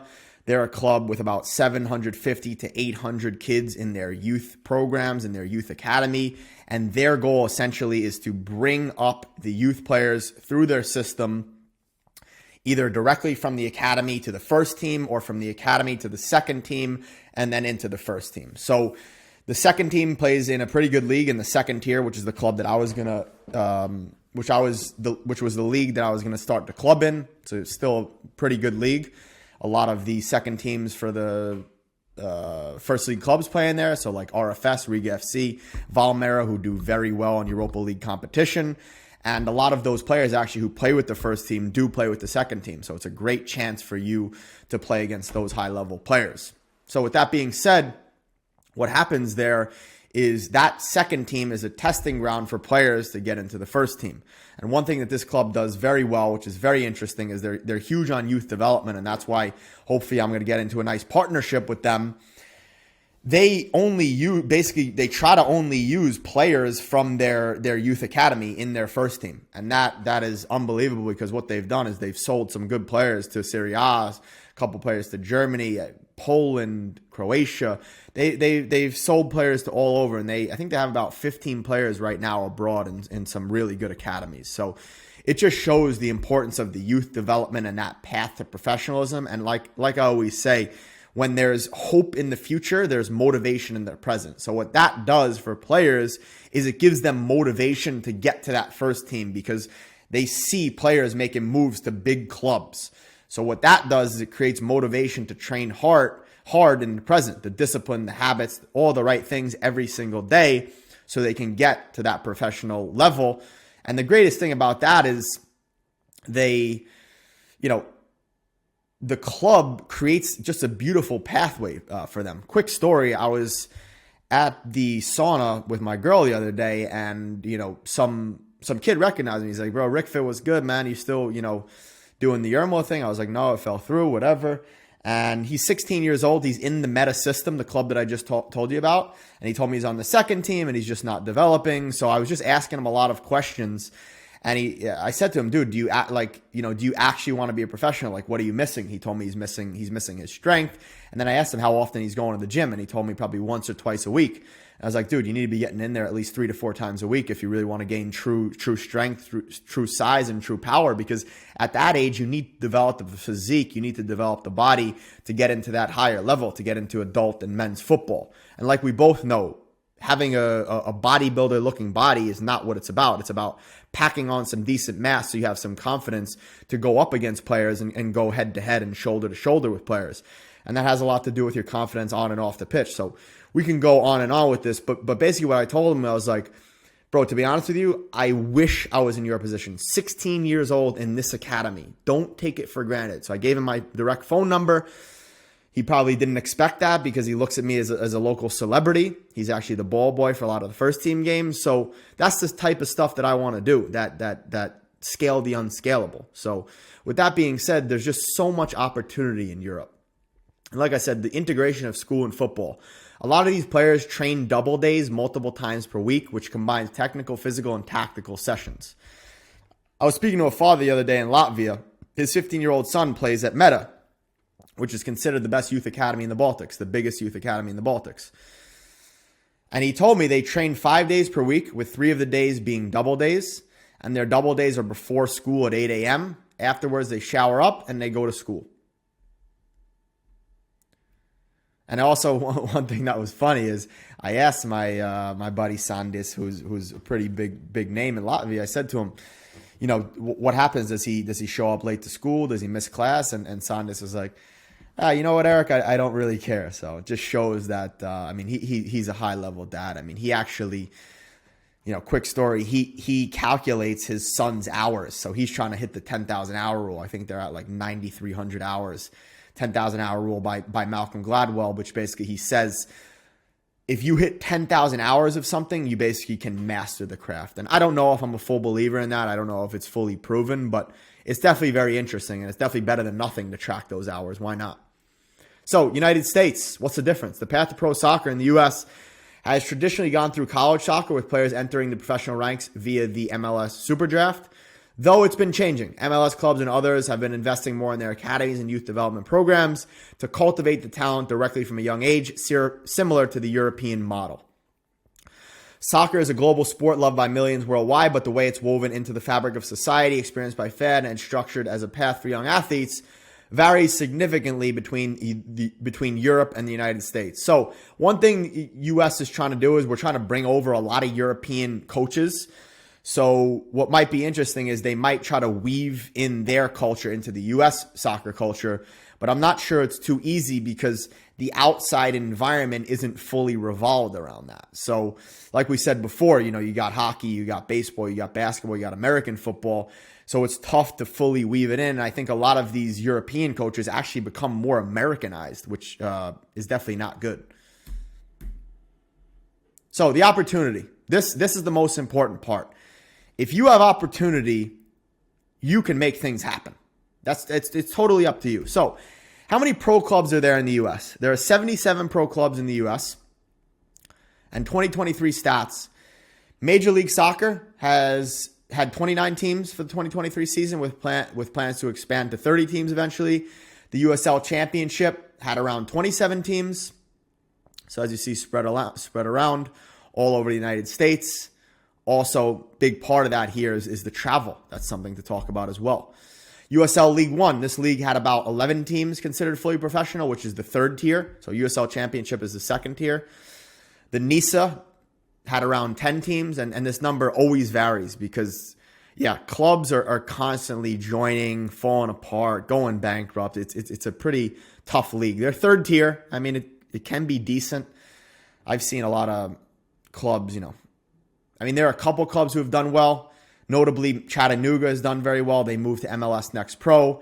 Michigan Stars probably is trying to go to MLS Next Pro as well. So a lot of those clubs try to go from NISA to MLS Next Pro. So how many people are in the U.S.? This is a key one. As of April 2023, the estimated population of the U.S. was around 333 million people. So obviously not all of these people play football, but there's definitely a large amount of people playing football. And for those amount of people, trying to get into 77 teams is definitely tough. So let's see the difference and the opportunity in Europe.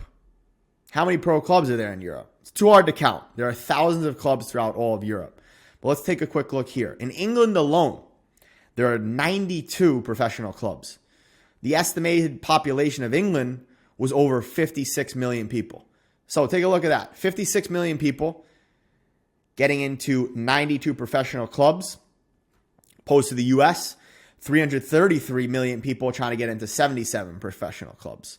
So in England, there are 4 professional leagues. I think some of the fifth tier, the National League, can be considered professional, but the money in England is just much, much different as well. I mean, that's something to talk about as well. So, let's think about those numbers compared to the U.S. with 333 million people and only 77 clubs. And let's take a look at La Liga. Let's take a look at the Prem, League One, Bundesliga, and Serie A. So in England, like I said, there's the Premier League, top tier, featuring 20 clubs, considered one of the best leagues in the world. EFL Championship, second tier, highly competitive with 24 clubs. EFL League One, the third tier, consisting of 24 clubs. And then the EFL League Two, fourth tier with 24 clubs. So these top 4 tiers are fully professional. Like I said, some of the National League in the 5th and 6th tier can be considered professional. I mean, the wages can be pretty high there. You can make maybe up to 4 to even 10,000 a month over there with housing. So yeah, the money's high in the 4th tier and the 5th tier. In Spain, you got La Liga, also known as La Liga Santander for sponsorship reasons. Top professional division of the Spanish Football League system, featuring 20 clubs. You got La Liga 2, second tier with 22 clubs, which is also fully professional. And then further down the system becomes more regionalized, which includes other professional, semi-professional, and amateur leagues. I'm pretty sure the 3rd tier as well, I think it's called the Tercera División, is professional as well. So in Italy, Serie A, you got the highest tier of Italian football, comprising 20 clubs, and it's known for their tactical discipline. Serie B, second tier, 20 clubs, also professional. Serie C, third tier, divided into 3 groups geographically with a mix of professional and semi-professional clubs. Pretty sure most of them, honestly, in Serie C are fully professional. Serie D also, I think about half of them are professional as well. Germany, similar thing, top division, Bundesliga, 18 clubs, known for its fan culture and competitive balance. Second Bundesliga, second tier, also professional with 18 clubs. 3 Liga, Dritte Bundesliga, or Dritte Bundesliga, the 3rd tier with 20 clubs. Lowest fully professional league in Germany, with some clubs operating on a semi-professional basis. That's actually not true. Third league is fully professional. 3rd league in Germany is fully professional. Regionalliga, the fourth tier, which is also a very high level. Tons of clubs in that league, and some may operate on semi-professional, but most of those clubs in the 4th tier are actually professional as well. France, League 1, top tier, 20 clubs, known for producing exceptional talent. Second tier, 20 clubs, also fully professional. Yeah, so, hey, I'm not saying you're going to play in the UPL, but it just shows how much opportunity there is in Europe compared to the United States. And it's almost a joke. I mean, we can talk about all the countries throughout Europe. There's so many leagues, so many different opportunities that you can come about. And that's why we're presenting this to you, because I think that if you don't have a proper opportunity in the US, which is kind of tough to get right now, you need to make this journey over to Europe. And that's the exact reason I'm making this super in-depth presentation. Also, like I talked about in the beginning, which we haven't covered here, but the money also in European football is much greater. You know, I think in the USL Championship, which is the second tier, I think the highest salary you can probably make is about $10,000 a month, which is about $120,000 a year. But there are contracts as low as $1,000 per month, which is it's very low. And in most second tiers throughout Europe, you'll never see that. You'll never ever see that. Also, third tier, USL League 1, same exact thing. MLS Next Pro, similar thing. It's getting better. The money's getting better, but the money in Europe is so much greater because of the sponsorship opportunity and overall just the adaptability through the leagues. So like we'll talk about in the further presentations, just the ability for you to move up and down and have that mobility throughout Europe is just unbelievable. It just provides you a much greater opportunity. Yeah, so we're talking about it right here. You never know who's watching. The saying "you never know who's watching" means so much more in Europe because you literally can be seen by anyone. Plus, football is a small world and everyone knows everyone. If you perform well at even the lower levels, you have a chance of moving up the ladder. Ryan Malone, I had him on the podcast. He was playing NCAA Division III, and now he's currently playing, I'm pretty sure he's actually playing third Bundesliga at a great club, Ingolstadt, but he was playing second Bundesliga when we had him on the podcast. Like I said, he went from NCAA Division III, started in the fourth tier, and he moved himself up due to his top-class performances. Like I said, for more info, you can listen to our podcast. Just type in Rick Fit times Ryan Malone. I think it might be episode 96. I got to check that. Check out my memory real quick. But yeah, it just shows that anything is possible. And Ryan actually got that opportunity because of how well he performed at the college level. So like I've talked about before, like we'll continue to talk about, is the importance of networking and consistently making a positive and good impression on whoever you meet. Because if you act like a professional on and off the pitch, people are going to notice. And I always say, the people who notice are the ones who are meant to notice. The ones who make fun of you if you're professional on and off the pitch, it doesn't even matter. Like they're just a bunch of losers, to be honest with you, and they'll never succeed at anything they do. If they're making fun of you for working hard and being a professional, it's kind of sad, and you got to feel bad for them. At the end of the day, the people who treat themselves like professionals and act like a pro on and off the pitch, have the discipline, have the habits, have all the right things in place, are going to get places. So stop listening or caring about what anyone thinks or who these people are, to be honest with you. So there's Ryan. That's in his Hansa Rostock uniform. I think they were second Bundesliga at the time. So yeah, promotion and relegation. There's another massive thing. So based on your point total, which combines your wins, which is you get 3 points for a win, ties, you get 1 point or a draw, and losses, you get 0 points. I hope you knew this by now. And you can either go up a league, down a league, and even in international, you can even play in international competitions based on how well you do in the league. So this is very important to Europeans, and it gives them that extra motivation to show up every single day to training and work hard. Depending on the city and country, this is also very important to the city and the wealth and attraction of the city. So yeah, just to give you a quick, interesting fact. Come on. One of my best buddies was playing professionally in Europe. I think he played like 6 years at the professional level, at a high level in Europe. And then he went back and he went to go train with Sporting Kansas City. And, the level he was at in Europe was a very, very high level. Played throughout Holland, played throughout a couple other leagues throughout Europe. And he told me, the level in Europe at training is just much, much different. I mean, it's just like, it's a grind every single day. You're fighting to put the food on the table, and compared to the U.S., it's different. I mean, in the U.S., he said he was training at Sporting KC, which is a pretty highly regarded club. And he was telling me that the trainings, weren't as serious. People were making jokes and the atmosphere wasn't as great. Maybe it was just Sporting KC. You don't see that at other MLS clubs. But that was definitely interesting because, the difference between promotion and relegation is massive for a city, for fans. I mean, if you get relegated, fans will tear you apart. They'll tear the coach apart. They'll tear you apart. Players get their contracts terminated. Coaches get sacked. That's just how European football is, because at the end of the day, like we'll talk about in further videos, further presentations, football is a cutthroat game. That's just the truth. It's not easy. And that's the importance of taking care of yourself and treating yourself as your own asset. I've seen players, man. I was playing in the second tier in a country, and preseason, this one guy who's a left back played really, really well. 7 games, very, very good. His 8th game, he had a stinker. He played absolutely terrible. The next day, the guy gets his contract terminated. He's finished. So it's just at the end of the day, football, you're only as good as your last training or your last match. So obviously it's a lot of pressure, but that's what makes you better. Pressure builds diamonds.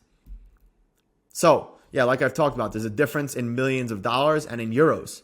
Promotion and relegation can be the difference between making millions or losing millions. So it makes a big difference to the owners and players of the club.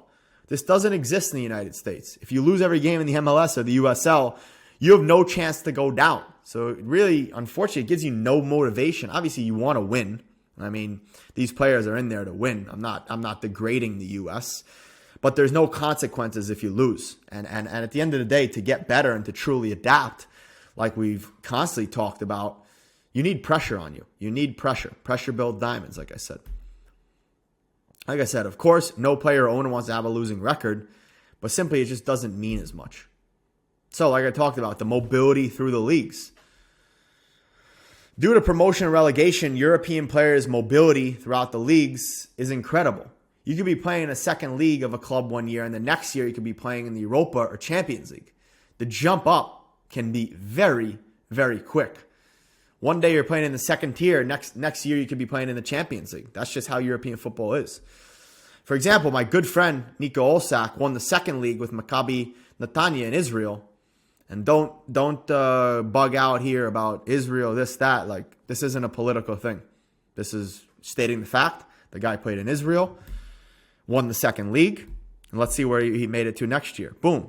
Did well enough to earn himself a contract for the next season, and then he was playing in the first league the next year against some very big clubs who play in the Europa League and Champions League, Maccabi Haifa, Maccabi Tel Aviv. He actually got an offer from Maccabi Haifa. So he got a massive offer from Maccabi Haifa. We spoke about it the other day in the car. He said it was probably the worst decision he ever made not to take that offer, but maybe also he wouldn't have had a son and another kid coming and then, living his dream life in Florida right now. Everything happens for a reason. So in other words, in Europe, you have a chance to make a name and make big jumps year after year. Essentially, there's really no ceiling in Europe. So that's why I want you to get over there as young as possible. Get into the system, immerse into the culture, get yourself adapted. That's what it's all about. So, summary. I know this has been a long one. I appreciate you tuning in. Youth academies. Europe's world-class youth systems are where the dreams of professional football begin. Clubs invest in young talent from an early age, emphasizing technical skills, tactical knowledge, and club culture integration. This contrasts with the U.S., where the traditional path has been through college soccer. And this is gradually changing to mirror Europe's approach, but it's going to take some time. Things take time for culture to change. Education and training. In Europe, young athletes often juggle rigorous training schedules with their education, showing a high level of commitment and discipline from a young age. Like I said, for example, Latvia aspiring players, obviously in Germany and Sweden, I'm sure tons of other European countries, players may train twice a day, 3 times a week before heading to school. Also on this point here, the youth academies and how the clubs invest in young talents from an early age. Like I told you before, football is a business. So a lot of these clubs, like most of them, it's not a pay-to-play system like it is in the US. They select you and they take you based on your potential. And if they think you are potential to be an asset for them in their club, they're going to invest in you and your development. And when they invest in you and your development, you become an asset for their club. And then what they can do is they can sell you and make money off of you. So at the end of the day, it might sound harsh to some people. I don't know why, but the fact is you can look at it in a good way. They're investing in your development for you to advance, which is going to make them money and you money and your family money in the long run. So I think that's the importance of just committing to a club, being bought into a club, because when you do that, you're truly, truly going to get to the next level and you're going to really trust in the club to help you develop. Obviously, your development starts and ends with you, like I always say, but a lot of these clubs really will invest in you if they believe in you. And at the end of the day, if you show, like we've talked about, you're a professional on and off the field, they will invest in you. So the opportunity landscape, like we've talked about, the stark difference in the number of professional clubs between the U.S., 77 clubs for over 333 million people, and in Europe, thousands of clubs, with England alone hosting 92 pro teams, illustrates the vast opportunities available for aspiring footballers in Europe. So visibility and mobility. The saying, you never know who's watching, holds a much deeper truth in Europe, where exceptional performance at any level can lead to significant opportunities. The structure of European football, with its promotion and relegation system, allows for dramatic shifts in a player's career, offering a unique mobility through the leagues that isn't found in the U.S. sports system. So, number one thing here from this presentation is the opportunity in Europe is just so much greater. If you get there at an early age, it doesn't matter how old you are right now. We got to get you there. We got to get you there as soon as possible, because the opportunity that you will be given is unbelievable. So, visibility and mobility, like I said, yeah, it's just unexplainable. So, the impact of promotion and relegation. In Europe, the results of each game matter deeply. Achieving promotion or avoiding relegation can have monumental financial implications for clubs and cities, creating an environment where every match, every point, and every goal can make or break futures. Luka, one of my favorite players. I always believed in myself and in my qualities, even when others didn't. That's what it's all about. I think all these quotes that you're seeing at the end of these presentations are the belief in oneself. And the way you develop that belief and that confidence is through doing the right work. Doing the right work every single day. So when you cross that white line, I always tell this to my one-on-one clients, when you cross that white line, you know that you've been working harder than the rest of those players. You've been working harder than the rest of the 21 players. the opponents and your teammates. That's just the truth. You want to be working harder than your opponents and your teammates. And of course, the ref, you're going to be working harder than him or her. So let's get to work. Let's get to work. I also want to point out one thing really quickly that's very interesting that I always loved. I think I was 23 or 24. I was in Würzburg, Germany, which is beautiful city. Beautiful city. Weingut Würzburg, some fresh wine there. And one thing that I noticed when I went to the parks over there is in parks in Europe and especially in Germany, they have like these basketball courts and they're kind of like mini futsal courts. It's really cool. And one thing that was interesting is I went to the futsal court and one of my buddies invited me for a pickup match. And it's like the ground is like a track type of ground, like red, soft ground. And I saw this kid and he was like super overweight, had a belly. And I was like, this guy can't be good. We started playing. He was one of the best players on the pitch. And it just like he was just so good and so smart on the ball. Didn't lose the ball at all. He was the best player on the court, game in, game out. And it just shows like the importance of just being in Europe. And like I talked about from the beginning of this entire presentation, how football is truly in the blood of these people. And it's super interesting and really, really good to see. So hope this proved a point for you that we got to start getting you over to Europe. We got to start having looks for you to get into Europe. And I think it'll do you really, really good. Let's get to work. Let's get to work. I will see you in the third subsection of this second presentation of where should you go? Where should you chase this opportunity? Make sure you stay in touch with us. Make sure you are focusing. Make sure you are taking notes and fully focus on what we're doing here because we're trying to bring you the best quality. No BS, the best quality straight to you. Let's get it.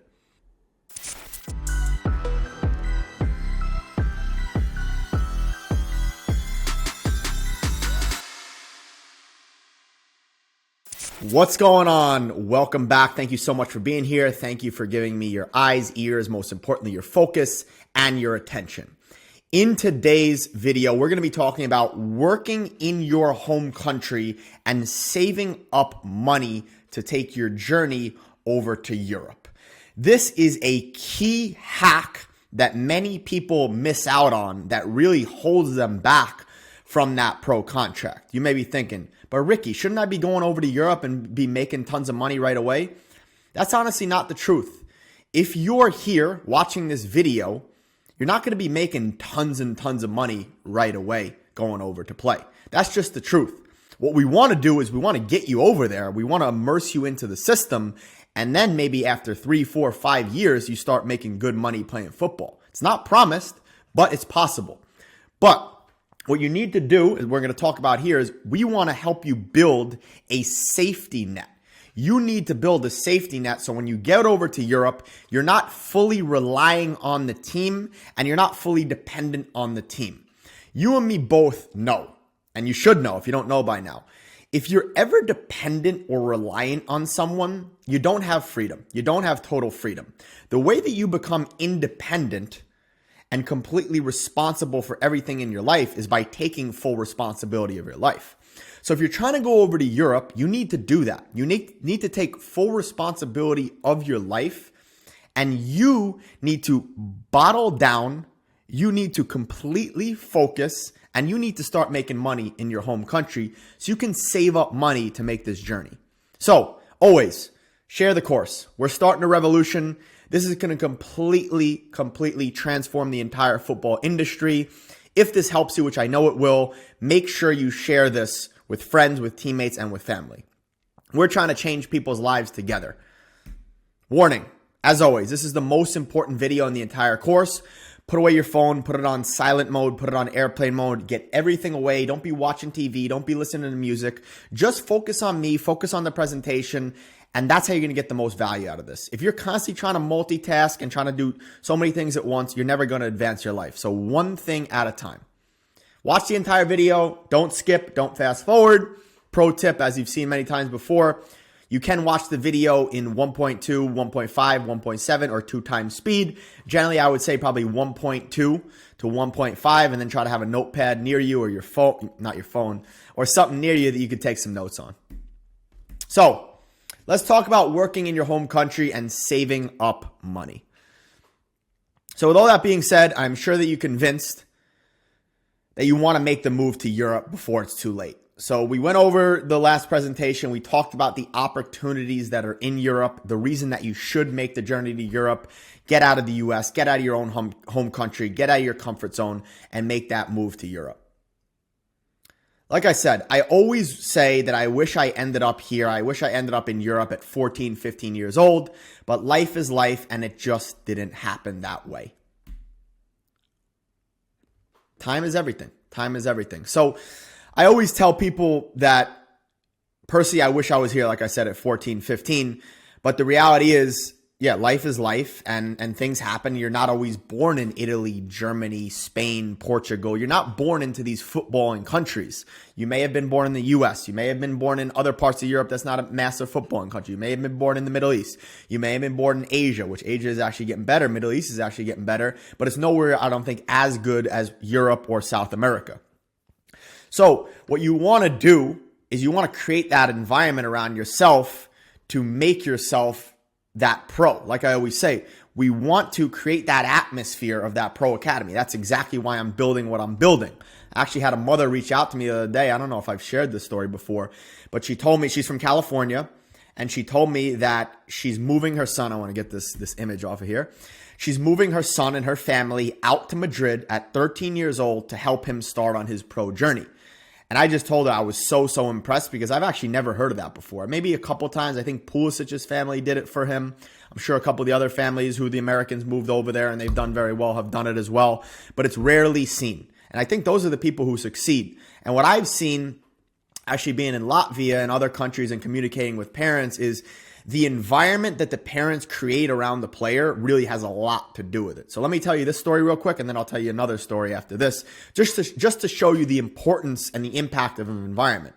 So she said to me, I don't know why other parents don't all do this. And then I said to her, I was like, to be honest with you, like, you're probably in the 0.5 to 1% that would actually do it. There are not many parents who would sacrifice that. There are not even parents who would pay to have their kids go over there. And that's completely understandable. That's just life. So at the end of the day, we don't all have that parent that's going to move us to Madrid. So that's what I'm showing in this presentation, that you can do everything yourself with the right information, taking it theoretically and applying it practically.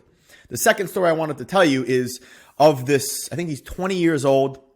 He was the best player at this club Meta that I've talked about before, and now he's playing at Valmiera. So one thing that the Latvian guys told me about this family is the mother and the father were professional athletes.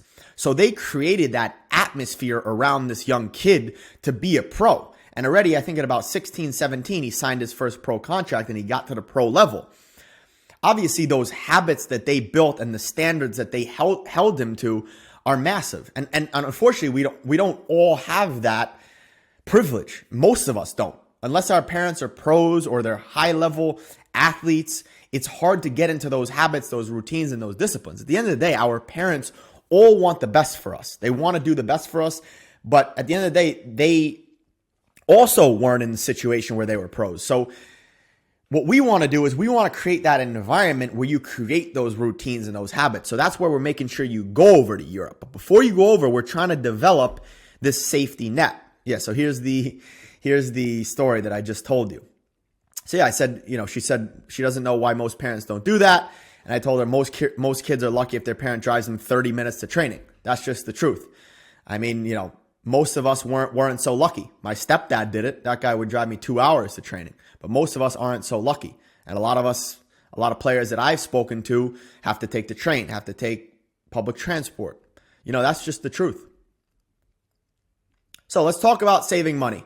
Like I said, this is the most important part of all. Without a cushion and a safety net, you will consistently be scrambling and you will not have any leverage over teams. So leverage is very important no matter what you're doing in this world and when you're trying to find an opportunity. So I always say, and I think I share it later in this presentation, you can kind of treat this first year as almost like an internship. Obviously you don't tell the team right away that you'll play for free, but you go in there, you impress, they want to sign you, they want to give you a spot on the team. That's really all you need. Once you have a spot on the team and you can get into the system, whatever country you're going to, whether it's Germany, Spain, Latvia, Italy, Portugal, wherever you're going, you want to get yourself into the system. And then once you're in the system, then it's all on you. It's all on you to perform. And that all comes down to your training, which we're going to cover in other aspects of what we're doing here. So, as I always say, build yourself into that asset and then just get yourself into the team. Get yourself into the team. Don't tell them you'll play for free. Just tell them you don't need a lot. And then when you tell them you don't need a lot and then you start performing, they're going to want to give you more. And then when you keep performing and you're making changes on the game, you're getting noticed by your teammates, your coaches, the administration, the entire club, the community, the rest of the league. They're going to start giving you more. And this is one thing that I wish I learned in the beginning. You got to create that leverage. So your leverage is having your own safety net, your own cushion, your own money. So you're not asking for tons of money. You're not asking for transport. You're not asking for housing. Obviously, that would be nice. If they offer it to you, take it. What I'm trying to say is sometimes you have to sacrifice to get that opportunity. Yeah, so here I said, as I've said in the past, if you can go to a club initially and not ask for much, you will be much easier to sign because you won't cost too much money. And they are not taking too much of a risk on you. But if you demand too much up front and you don't give them enough proof of why you're the right investment, you won't end up signing. And that's why you're going over there, right? That's why you're going over to Europe. You want to sign. So you have to look at it as you are taking all the risk on yourself. So you're betting on yourself. When you go over to Europe and you have your own money and your own safety net, you are completely betting on yourself. And that's what we want at the end of the day. We want you to bet on yourself. We want you to believe in yourself.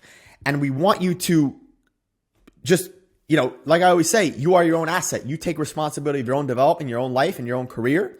And then when you show up there and you do well, then that's going to be proof of why they need to invest in you in the future. But if you give them, the option of for the first 3 to 6 months of not investing too much into you and you're performing, then they're going to want to invest in you. So like I said, to be safe, I would save up at least 5,000 to 10,000 euros or dollars before going overseas. I would go for 10,000. So I think it would take maybe at least a year to get there. Work whatever job you can. So, as I will talk about further later, the less you put the club under pressure and in a tough financial situation, the better it will be for your future. Also, you will need money for your visa, your food, your housing, your language school, which I recommend, if the club doesn't get it for you. If the club is not willing to get you a visa, if they're not willing to give you food, and if not willing to give you housing and language school, then you're going to have to pay for it yourself. Most of the time, we would want the club to pay for it.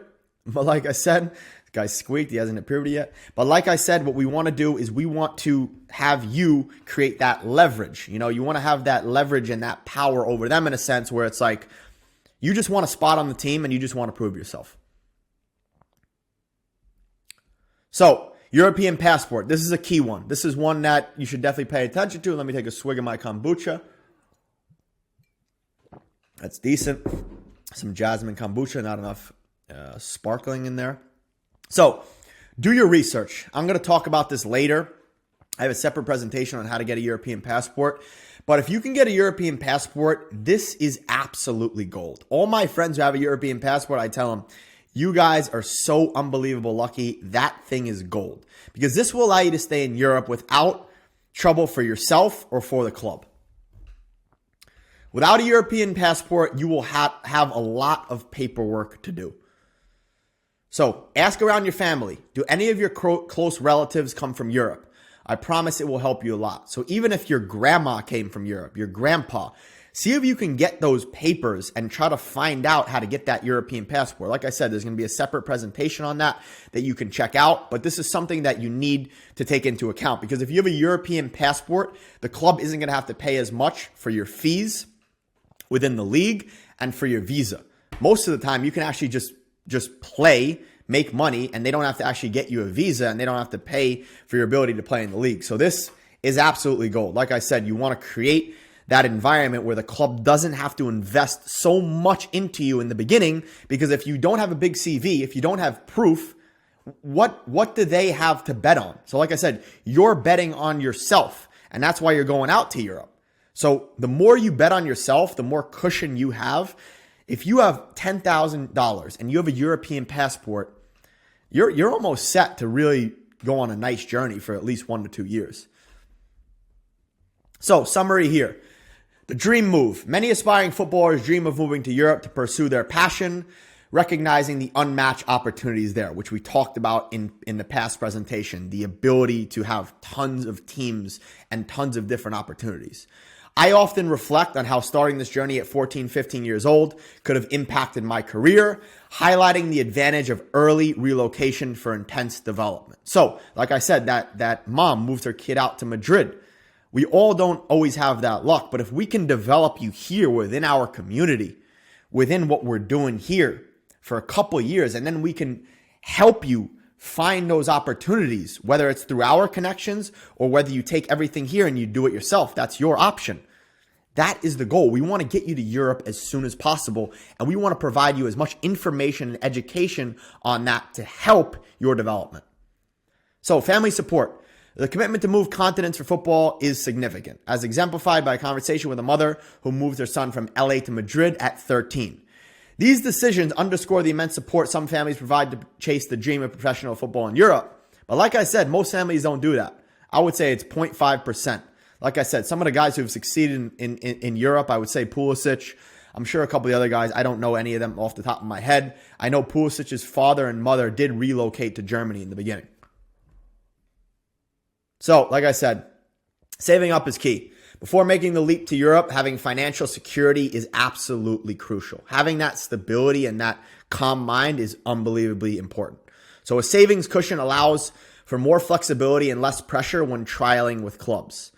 Starting without financial demands makes you a more attractive prospect to teams, as it lowers their risk in investing in you. Like I said from the beginning, football is a business. So you are an investment. So if they don't have to invest so much in you in the beginning, but you take responsibility of everything you're doing, you invest in yourself. And like I said, from the beginning of this presentation, I maybe repeated 5 to 10 times, bet on yourself. If you can bet on yourself, you just get the spot on the team and you prove day in, day out in training and matches that you're worth the investment, they're going to put money on you. They're going to get you housing. They're going to get you food. They're going to do everything they can to keep you at that club. Because once you start making a name in the country, in the league, and throughout the city that you're in, and the cities throughout whatever country you're in, you're going to start making noise. You're going to start creating a name for yourself, and that's going to create more demand for you as a player, and teams are going to want to bring you in. Because at the end of the day, football is a business. They want to bring in players that are going to help them win games. So if you start to develop experience, you get games. Without the club investing so much in you in the beginning, you're going to have tons of more opportunities in the future. Obviously, you have to perform on the pitch. You have to get results day in and day out. Like I said, you're only as good as your last training or your last game. But if you do that, opportunities will come. The magic number. I would say ideally 5 to 10,000. On the safer side, 10,000 before heading overseas, I would say is highly advisable. This type of funding acts as a safety net for initial expenses, including visas, food, housing, and potentially language school. This minimizes financial pressure on yourself as well as the club.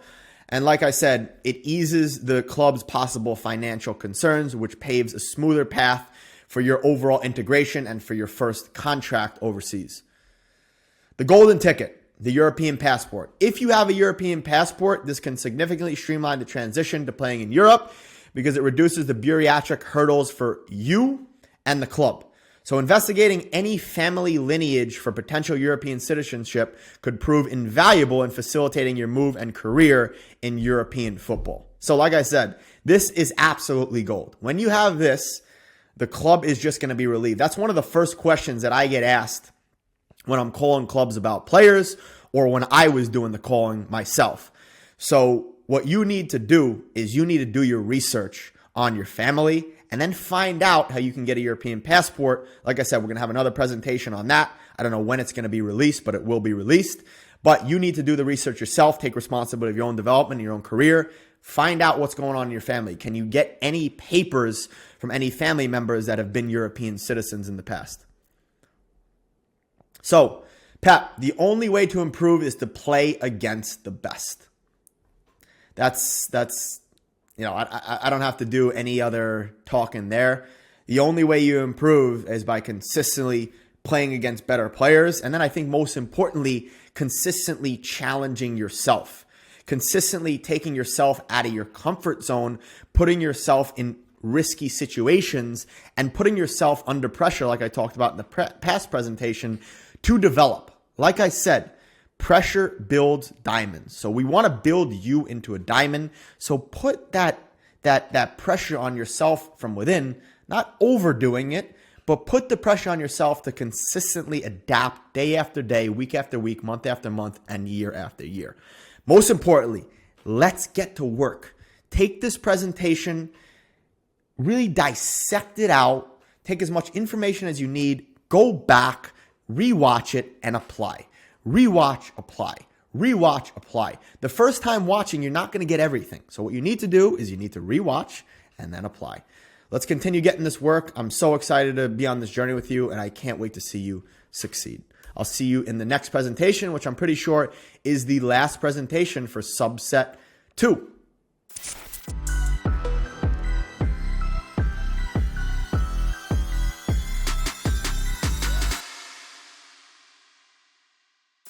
So the last presentation of the entire macro 2, where should you go? Number 4, planning your move. Another very, very important one. We've got 3 important topics out of the way.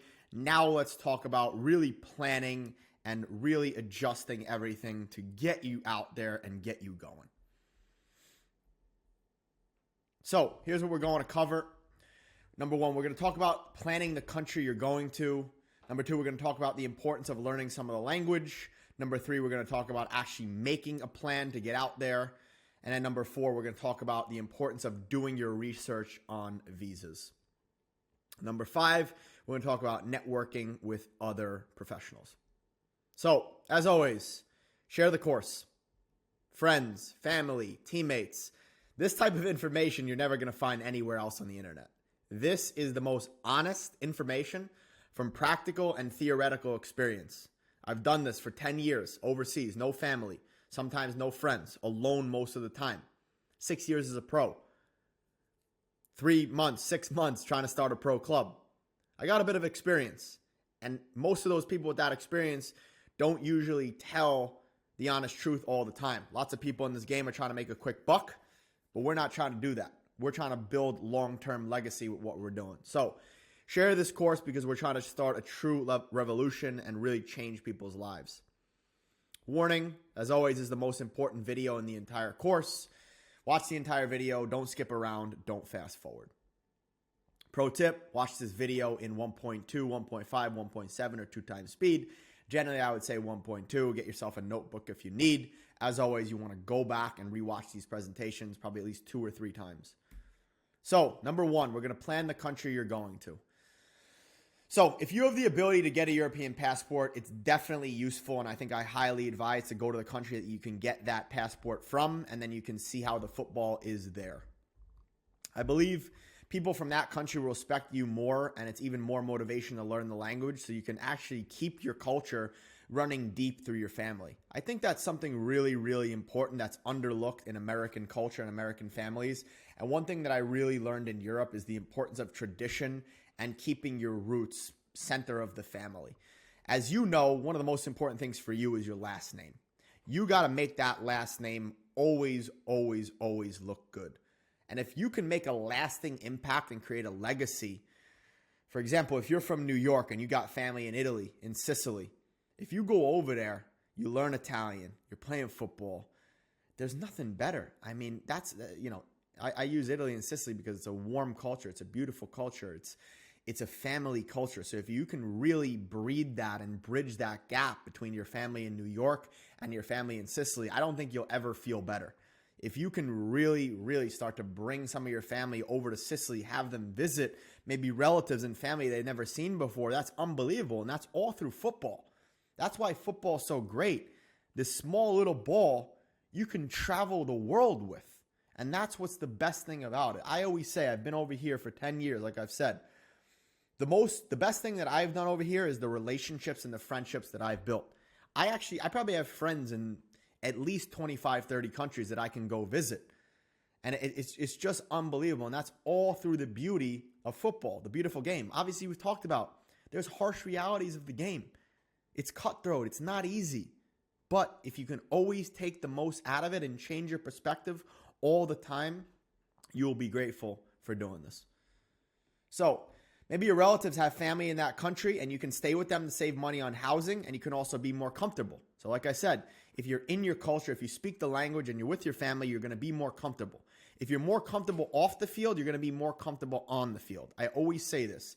Your happiness off the field has tons to do with your happiness on the field. So if you can find that within the family, I think that's absolutely huge. Also, what could be interesting is maybe some of your family has connections into the game, and that could help you a lot. So ask around, network, talk with your family, talk with relatives, see, if you got family in parts of Europe, wherever it is, maybe go visit them for a little bit, stay with them. You'll save a lot of money on housing and food, and like I said, you'll be more comfortable in that environment. Like I said, don't hesitate to ask. This is the biggest mistake I see people make. If you don't ask for something, you won't get it. It's the same, shooting your shot. From a male perspective, if I see a girl that I think that is interesting, I'm going to shoot my shot. Because if I don't ask, if I don't approach her, if I don't tell her how beautiful she is, I'm never going to get the chance. I actually have a great story. I was walking the other day. It was a little private, but it's all good. I was leaving a voice message, and hopefully we're still together by the time this goes out. But I was leaving a voice message for a couple of my employees talking about a podcast, and I saw this girl like across the crosswalk, and I said to myself, like, wow. Like, I have to say something to this girl. Like, I cannot let this go by. And what do you know? Everything's worked out. Like, I got to tell you, she's like probably the best girl I've ever met. Like, ticks all the boxes. Like, I haven't seen one red flag. I know it's only been like 2-3 weeks, but like, it's all good signs. It's all good signs. Maybe one of the best girls I've ever met. And it's just because I asked. It's just because I took the risk. So it's the same thing with anything. Just take the risk. If you have no family in Europe, which I unfortunately had none of, I would advise you plan on a country that you can stay in for a longer period of time. I would say maybe at least 3 to 5 years. So the reason I say this is because there are a lot of players that jump country to country. And like I said before, if you have a bigger name, that's fine. If you have an agent taking you from country to country, club to club, that's great. But if you can implant yourself in a country, let's just give an example of Germany. If I were to go back, I would have been in Germany at 15, 16, and I would have said to myself, I'm giving myself 5 years in this country. I speak German. I'm basically fluent. But what I would have done is I would have committed 5 years to the country, completely become fluent in the language, had tons of German friends, which was always hard for me. I had foreign friends, but not many German friends. I don't know why. It is what it is. And then what I would do is I would just like really, really discover the German football system, learn the ins and outs. So what you want to do is you want to fully commit to a country for 3 to 5 years. It's almost like a business. Yeah, so here, I was talking to a one-on-one client the other day, and I told him one of the biggest mistakes I made was hopping around from country to country and not committing at least a couple years to a specific country when I first got to Europe. And you might have said, but Ricky, you spent 2.5, 3 years in Germany. And I did, but the problem was I was always searching for the next best opportunity. I wasn't focused on the present moment. And at the end of the day, the only thing that actually will get you to the next level is focusing on the present moment. If you focus on the present moment and you perform day in, day out, and you perform in matches and you get results and you get stats up on your transfer market, and like I've talked about before, and people from the town hear about you, the administration hears about you, the whole league hears about you, moves are going to come. Moves are going to come. But if you're constantly looking for the next best option all the time, you're not going to perform well in the present. And the only way that you get results in the future is by performing well in the present. So that's the number one mistake that I made. I was always looking for the next best option. I had a one-on-one client call me the other day from Romania. He just got there like 4 or 5 months ago. He's like, yo, Rick, you think I should go to Germany? I'm like, bro, Jesus, bro, you just got to Romania. Give it at least 2-3 years, man.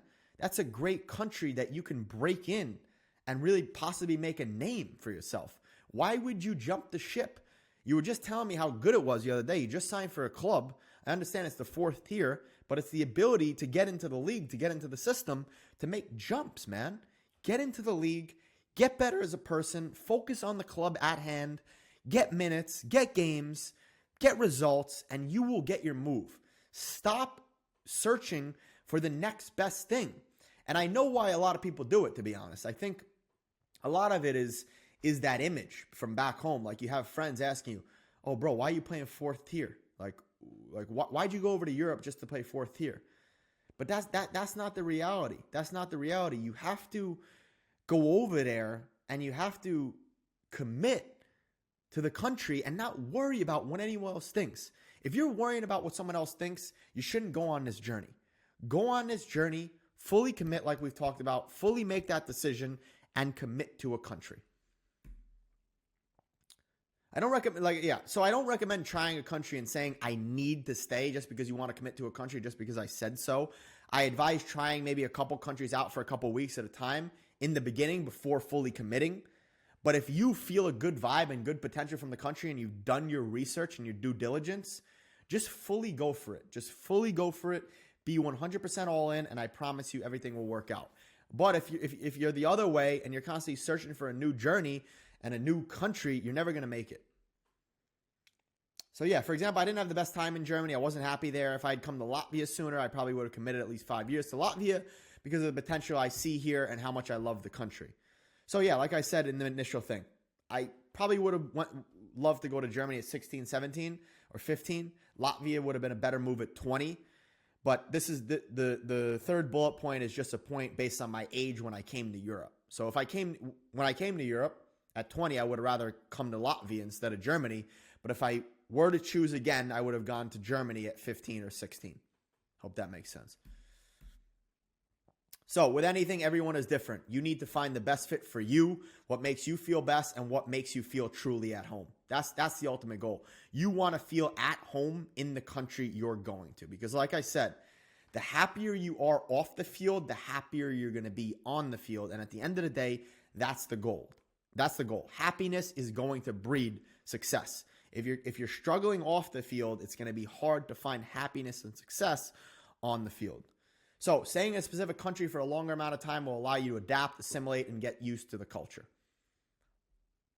You need to allow yourself to develop and flourish. So I was talking to someone the other day about bringing him over to Germany. I just created a partnership with a strategic partner in Germany. If you're interested, you could reach out to me about that. But we want to bring players over. Right now, it's the beginning of April. We want to bring players over to Germany the middle to the end of April. So basically what I told him is we wanted to bring him middle to end of April. And he said to me, yo, bro, doesn't the season end in the end of June there?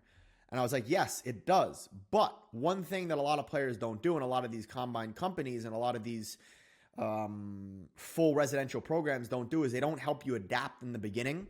So what I want to do is I want to create that small adaptation period. So 2, 3, 4 months for you to get into that country first before you're going on serious trials.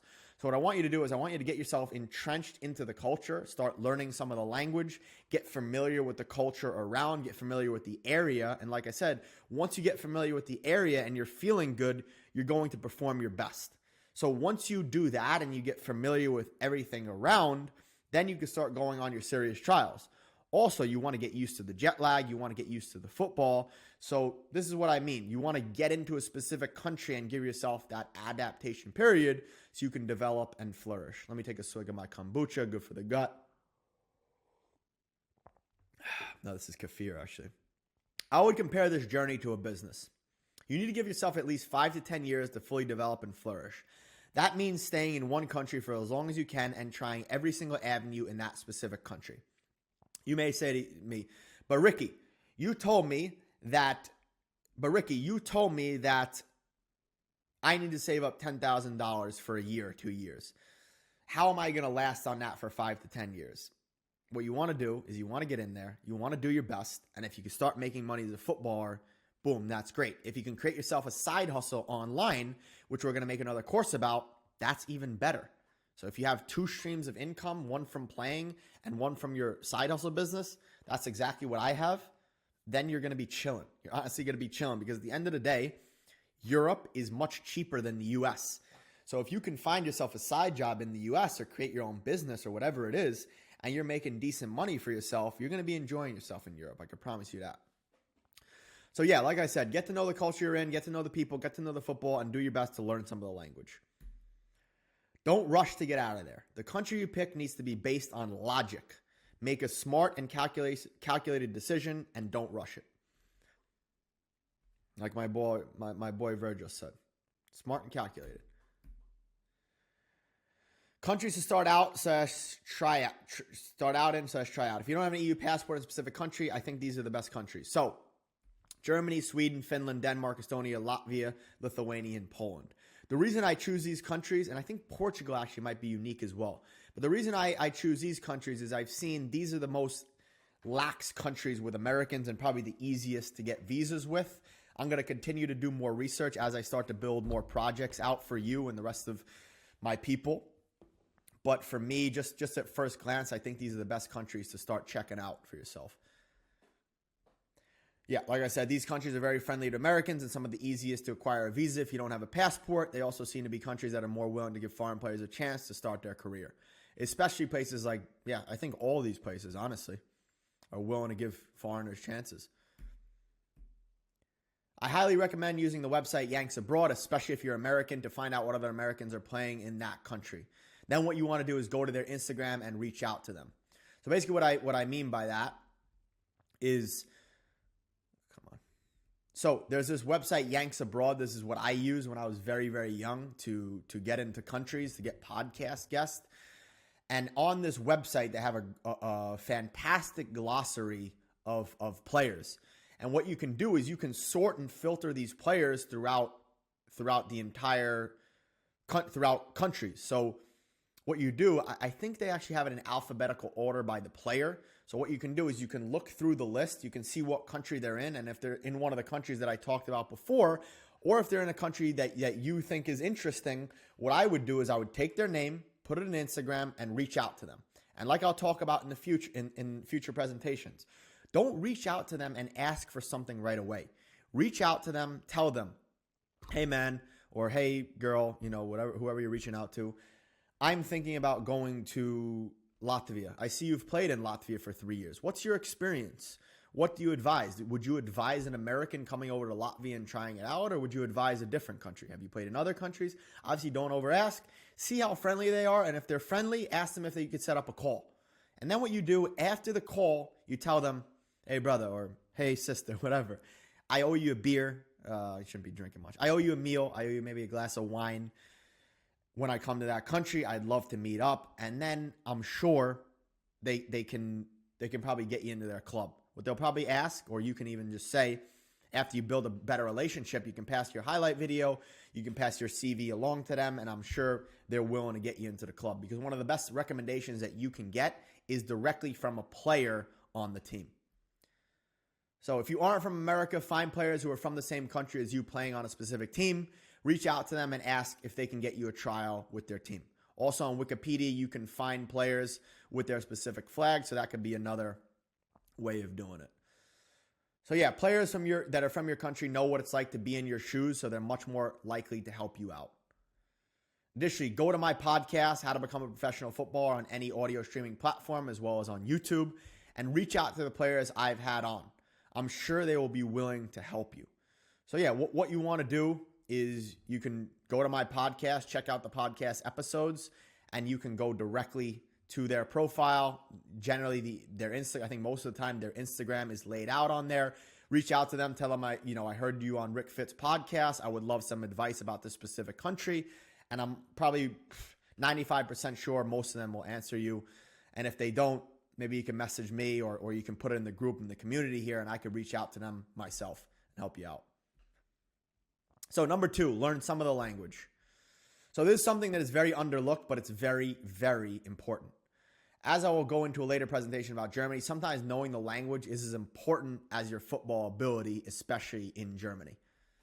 I highly recommend downloading Duolingo or Babbel and start on your learning journey.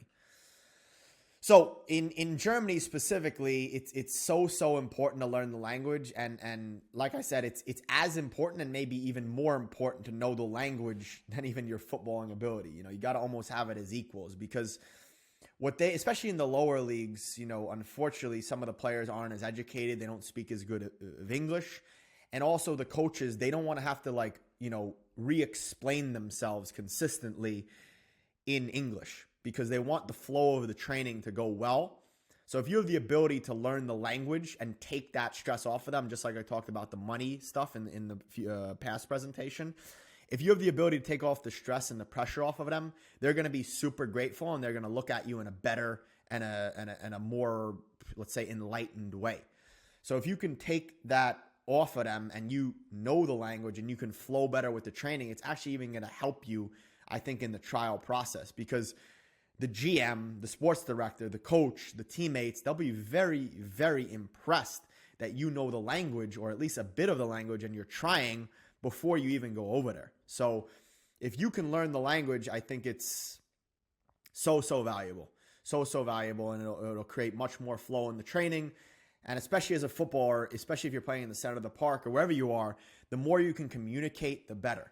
I actually have a funny story. I was playing in Germany, and the first year I didn't learn the language, because we were in a language school with all Americans, and the problem was we spoke a lot of English, and obviously I was talking to a lot of my American friends and or speaking English to all the foreigners, and I wasn't using German enough. And also the club I was playing at, there were 3 Americans there, and the coach spoke very good English. Then when I went to the next club myself, when I found the club myself, it was in Würzburg, which is I'm pretty sure it's the kind of the middle of Germany, near Munich, and they weren't speaking as good of English there. So I said to myself, I got to commit to learning German this year. And basically what I did is I signed up for a 3-month intensive course with refugees, and it was 3 months of 6 hours a day of intensive German. And I got to tell you, in 3 months I was fluent in German, because all we were doing was speaking German. None of them spoke English, and that was super helpful for me. Obviously, in the beginning, it was very, very stressful and uncomfortable. I think I talk about it in the next slide. But you'll be grateful in the end, because in Germany, a lot of the people, they don't like to speak English, and they'd rather speak their native language, which is understandable. And that actually hurt in the beginning. It made me uncomfortable. But like I talked about in past presentations, pressure builds diamonds. So you have pressure to learn the language because you're uncomfortable. You learn the language. Boom, you go off onto your next business venture or whatever you do in the future, and you know German now. And you just have a massive, massive advantage. In Sweden, unfortunately, they didn't want to speak Swedish. They wanted to speak English, but fortunately, I was more comfortable. But I didn't end up learning, much Swedish. I could understand, speak a little bit, but not much, because they wanted to speak Swedish. They wanted to speak English.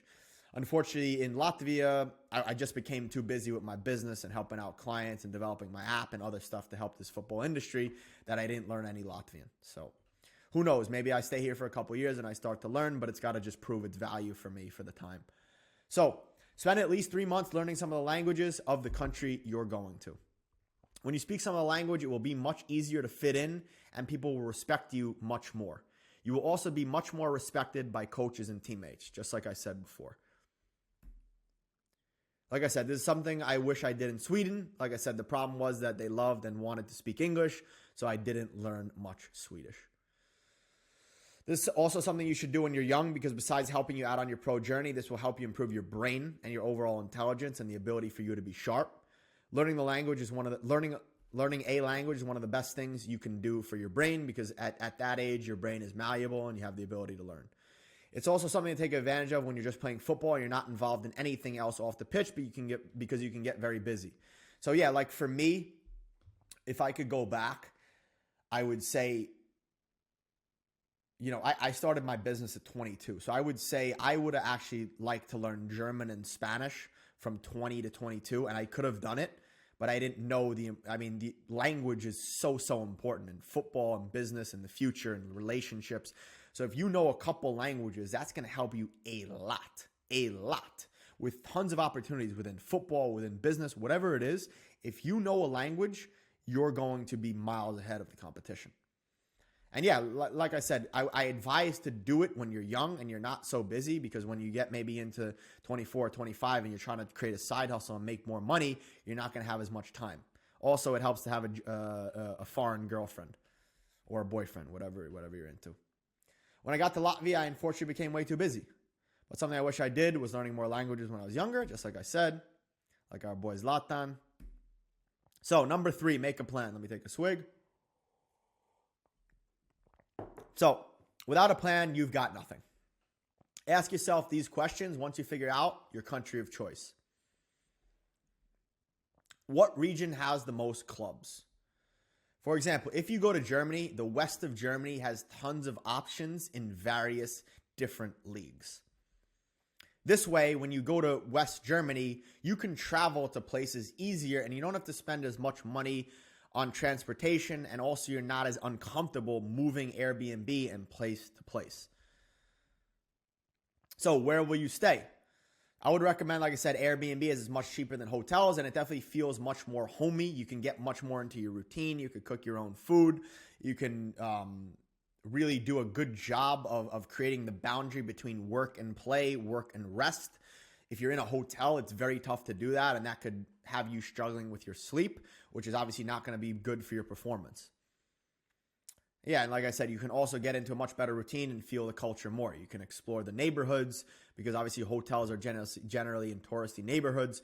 But if you stay in a place or an Airbnb that's in a let's say a central neighborhood, you can explore shops, cafes, meet new people. So I would definitely advise Airbnbs. And then also what you can do, which is what I've developed, is I've always developed a friendly relationship with Airbnb hosts, because it makes your journey much easier. And you can make their Airbnb a home base for the time being.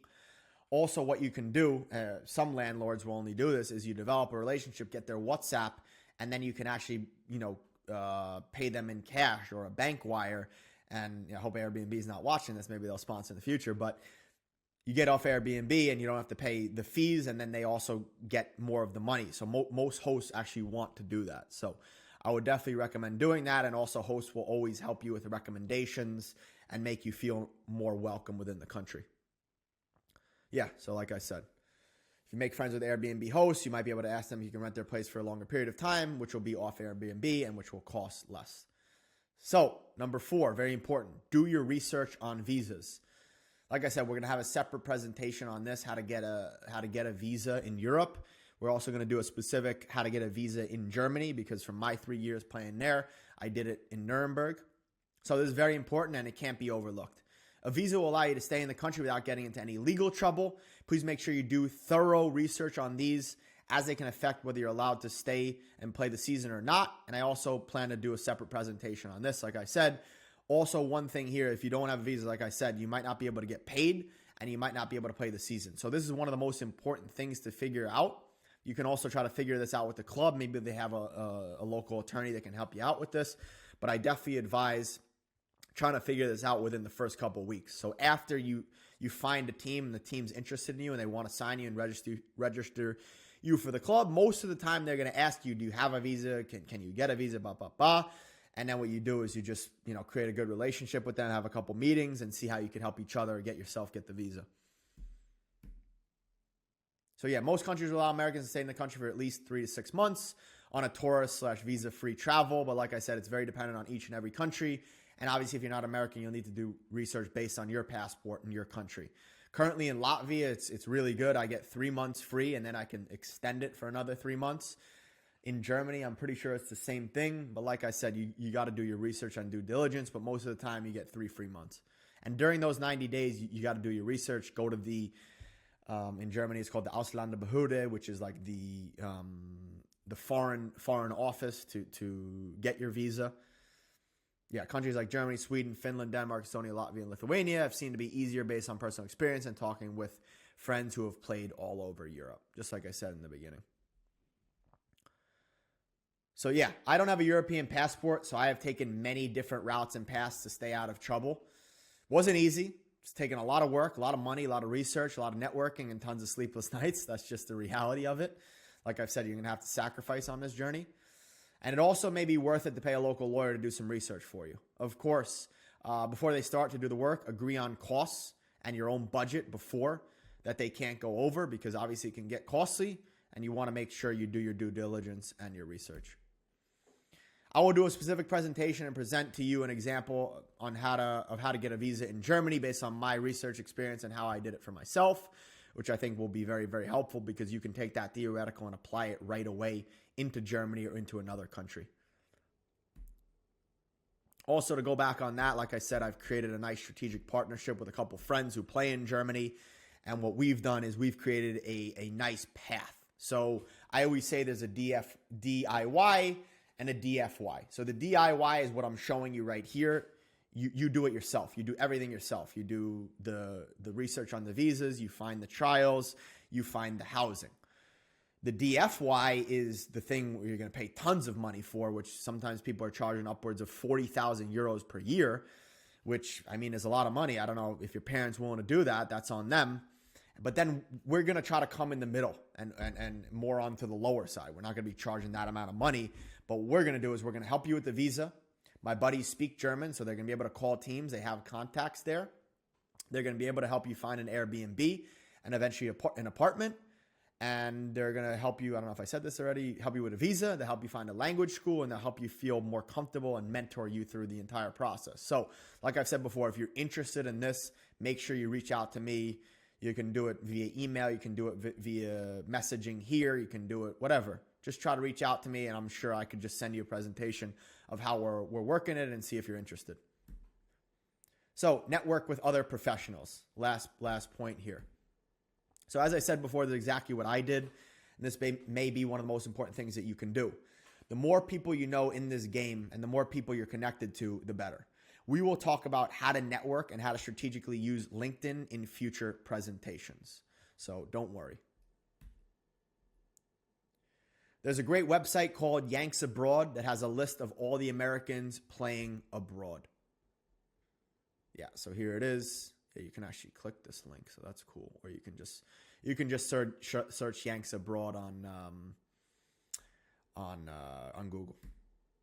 Yeah, so as I also said, it would be very helpful to look at the composition of the team that you're going to and see if there are any players from your country. So if you pick a team and you see some players that are from your country, I would highly advise reaching out to them beforehand and maybe inviting them for a cup of coffee, tea, or a meal. Treat them, and then treat them means pay for them, and then ask them for their advice. It'd be cool, like I said, to develop your network. 100%. It's very, very worth it.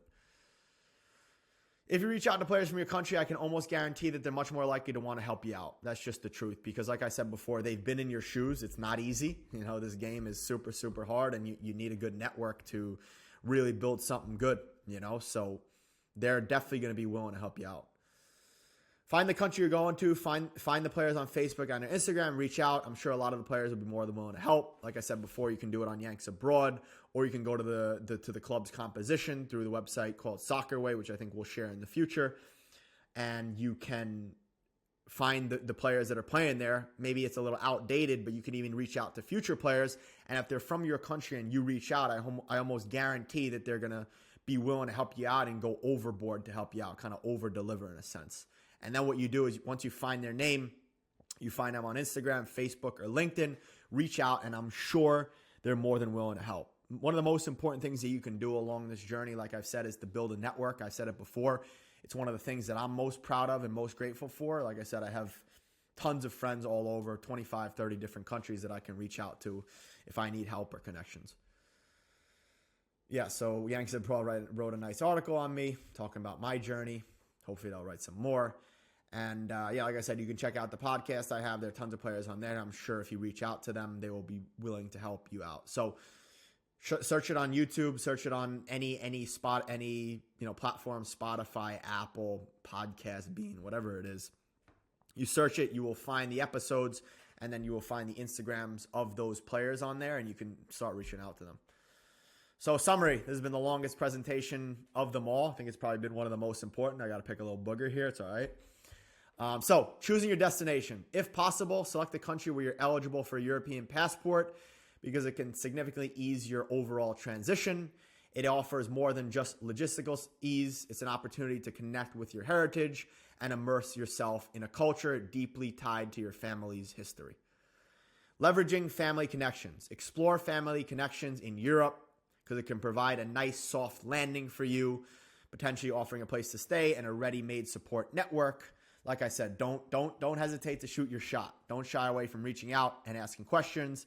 Networking can uncover valuable opportunities and resources you might not have considered. Like I said before, I think the most important part of the leveraging family connections is you will find yourself more comfortable in that situation. And like I said, when you're more comfortable off the field, you're going to be more comfortable on the field. And most importantly, you're going to have more success.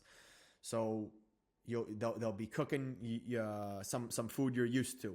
You'll be staying in their own house. You'll get, nice family time with the family. I think it's super worth it to really see if you have family in Europe and definitely get over there. I wish I had family in Europe. I would have been over there, specifically in Sicily. Strategic planning. Committing to a single country rather than country hopping can provide stability and a stronger foundation for your football career. However, it's wise to try before you buy by spending a few weeks in potential countries to ensure the culture, football scene, and lifestyle align with your preferences and goals. Yeah, like I said, it could be interesting to maybe spend a week or two in different countries based on your research. This is obviously all up to you. Like I said, you need to make yourself a plan and seeing which country you think you could commit to for the long term. Language mastery. Understanding the importance of learning the local language is a common oversight. Communication skills can significantly enhance your integration into a team and community, not to mention it's a sign of respect and commitment to your coaches and your teammates. Yeah, like I said, I would advise before you go over to the country you want to go to is download Duolingo, download Babbel, search for any courses you can find on Google, on the internet for learning that specific language, and commit to learning it because it'll be super valuable. It's something that not a lot of players do. And it's an advantage that I need to start talking about a lot, because if you go into that system, into that club, and you're already speaking the language, first of all, as Americans, they don't think we can speak any other languages than English. So if you know the language, you go into that team and you're already experienced speaking the language, they're going to say, this guy's a gem or this girl's a gem. Like he or she has really done their due diligence and their research on this country. And we fully respect that. And I think they'll give you more of a chance. And if you can leave a good first impression on the club, a GM, sports director, a coach, teammates, it's going to go a long way. I promise you. So accommodation strategies using platforms like Airbnb for initial stays can offer a more authentic and cost-effective living situation than hotels. Building rapport with your host could even lead to more permanent accommodation solutions, helping you establish a more stable base. Yeah, so like I said, I would use Airbnb for initial stays, initial trials, and then over time what you do is you speak to locals, you even speak to Airbnb hosts, you speak to people on teams, GMs, whatever it is, and ask them where's the best place to find your apartment, because at the end of the day, the best place to find your apartment is what the locals use. You don't want to use touristy websites because it's going to be overpriced, maybe sometimes not in the best areas. So what you probably should do is start searching, use Google Chrome so you can translate. And then if you have any trouble, I'm sure maybe some teammates or the coach or the GM or whatever it is, the manager can help you out with that. Visa vigilance. Understanding the visa requirements of your chosen country is absolutely crucial. This is one of the most important things because you can end up in airport jail. So each country has different rules for foreigners planning to stay long term, especially for non-European Union citizens. Make sure you conduct thorough research and consider consulting a local lawyer to navigate this complex process smoothly.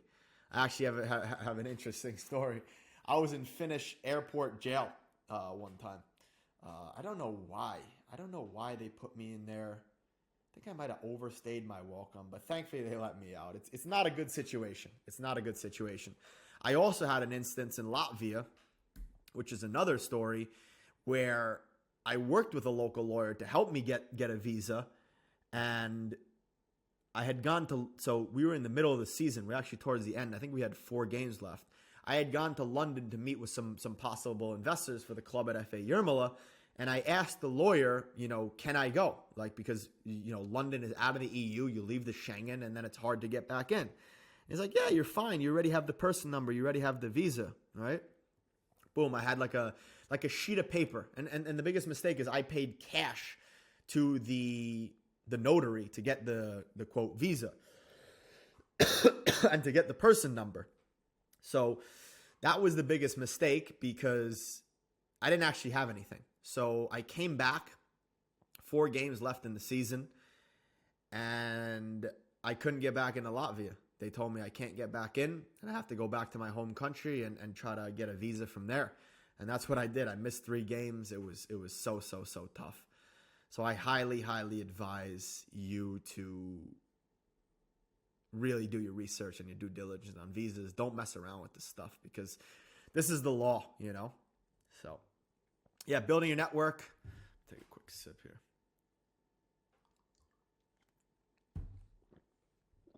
Connecting with fellow expatriates, with people from your country, especially those from your home country, can provide invaluable insights and opportunities. Use platforms like Yanks Abroad to find and reach out to players who can share their experiences and possibly help you facilitate trials in the future with local teams. So the game is always changing, and I just try to adapt and evolve as a player. Messi, nothing more true than that. And that's the same thing in everything in life. The goal is consistent adaptation. Darwin, I think I've probably said it here. You probably heard me say it time and time again. Survival of the fittest. It's not the fittest. It's not the fittest, the strongest, the smartest. It's the one who has the ability to consistently adapt. And that's Darwin, evolution. If you constantly have the ability to adapt and you're constantly finding solutions to your problems, and you're constantly adapting to the change of whatever industry you're in, talking about football here, but in the future, whatever you go into in the future, if you're constantly adapting to the changing industry, you're always going to have opportunities. You're always going to be advancing. You're always going to be progressing. But if you are, staying stagnant, it's a saying where it's like, if you're not growing, you're dying. So you got to consistently grow. Anyways, hope this entire presentation helped you out a lot. I can't even speak anymore. 40 minutes of hearing your boy Ricky's voice. Most importantly, I would watch this one over. I think this is a very, very important one. I watched it over 2 or 3 times. Take important notes. If you have any questions, ask me. Most importantly, we got to apply this practically. We got to get to work. Hope you enjoyed it. This was the entire set number 2 of where you should go. So we talked about the importance in the first presentation of preparation and self-assessment. We talked about where should you go. We have 3 and 4 left. Make sure you watch all these videos in order in its entirety. Hope you enjoyed it. As always, if you did, make sure you pass it along to teammates, friends, coaches, parents. I'm telling you, this is the best thing you'll ever see on the internet. I promise you right now. Have a good rest of the day. Stay safe, stay healthy. Maybe the rest of the night. Deuces.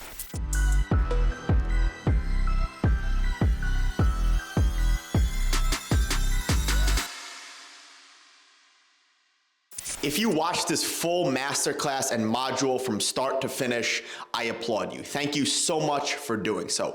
If you did that, that shows me and my team that you're very serious about signing your first professional contract. So what I would say that you need to do right now is you need to go into our paid Skool community. You need to sign up instantly and get on the $48 per month payment plan. Because as spots start to fill up, the price is gonna go up, and we don't want you to miss out on the $48 per month price. I promise you, there's about $10,000 worth of value per month within this Skool community. You're gonna learn everything you need to know from A to Z about how to become a professional footballer. I don't leave any stone unturned. Everything you need to know is in here, and I guarantee if you sign up right now, you will be well on your way to signing your first pro contract. Hope you enjoyed the video. Make sure you smash that like button, make sure you subscribe, and most importantly, send this course to friends, teammates, and family because I know it's gonna help them out. Have a great one. Deuces.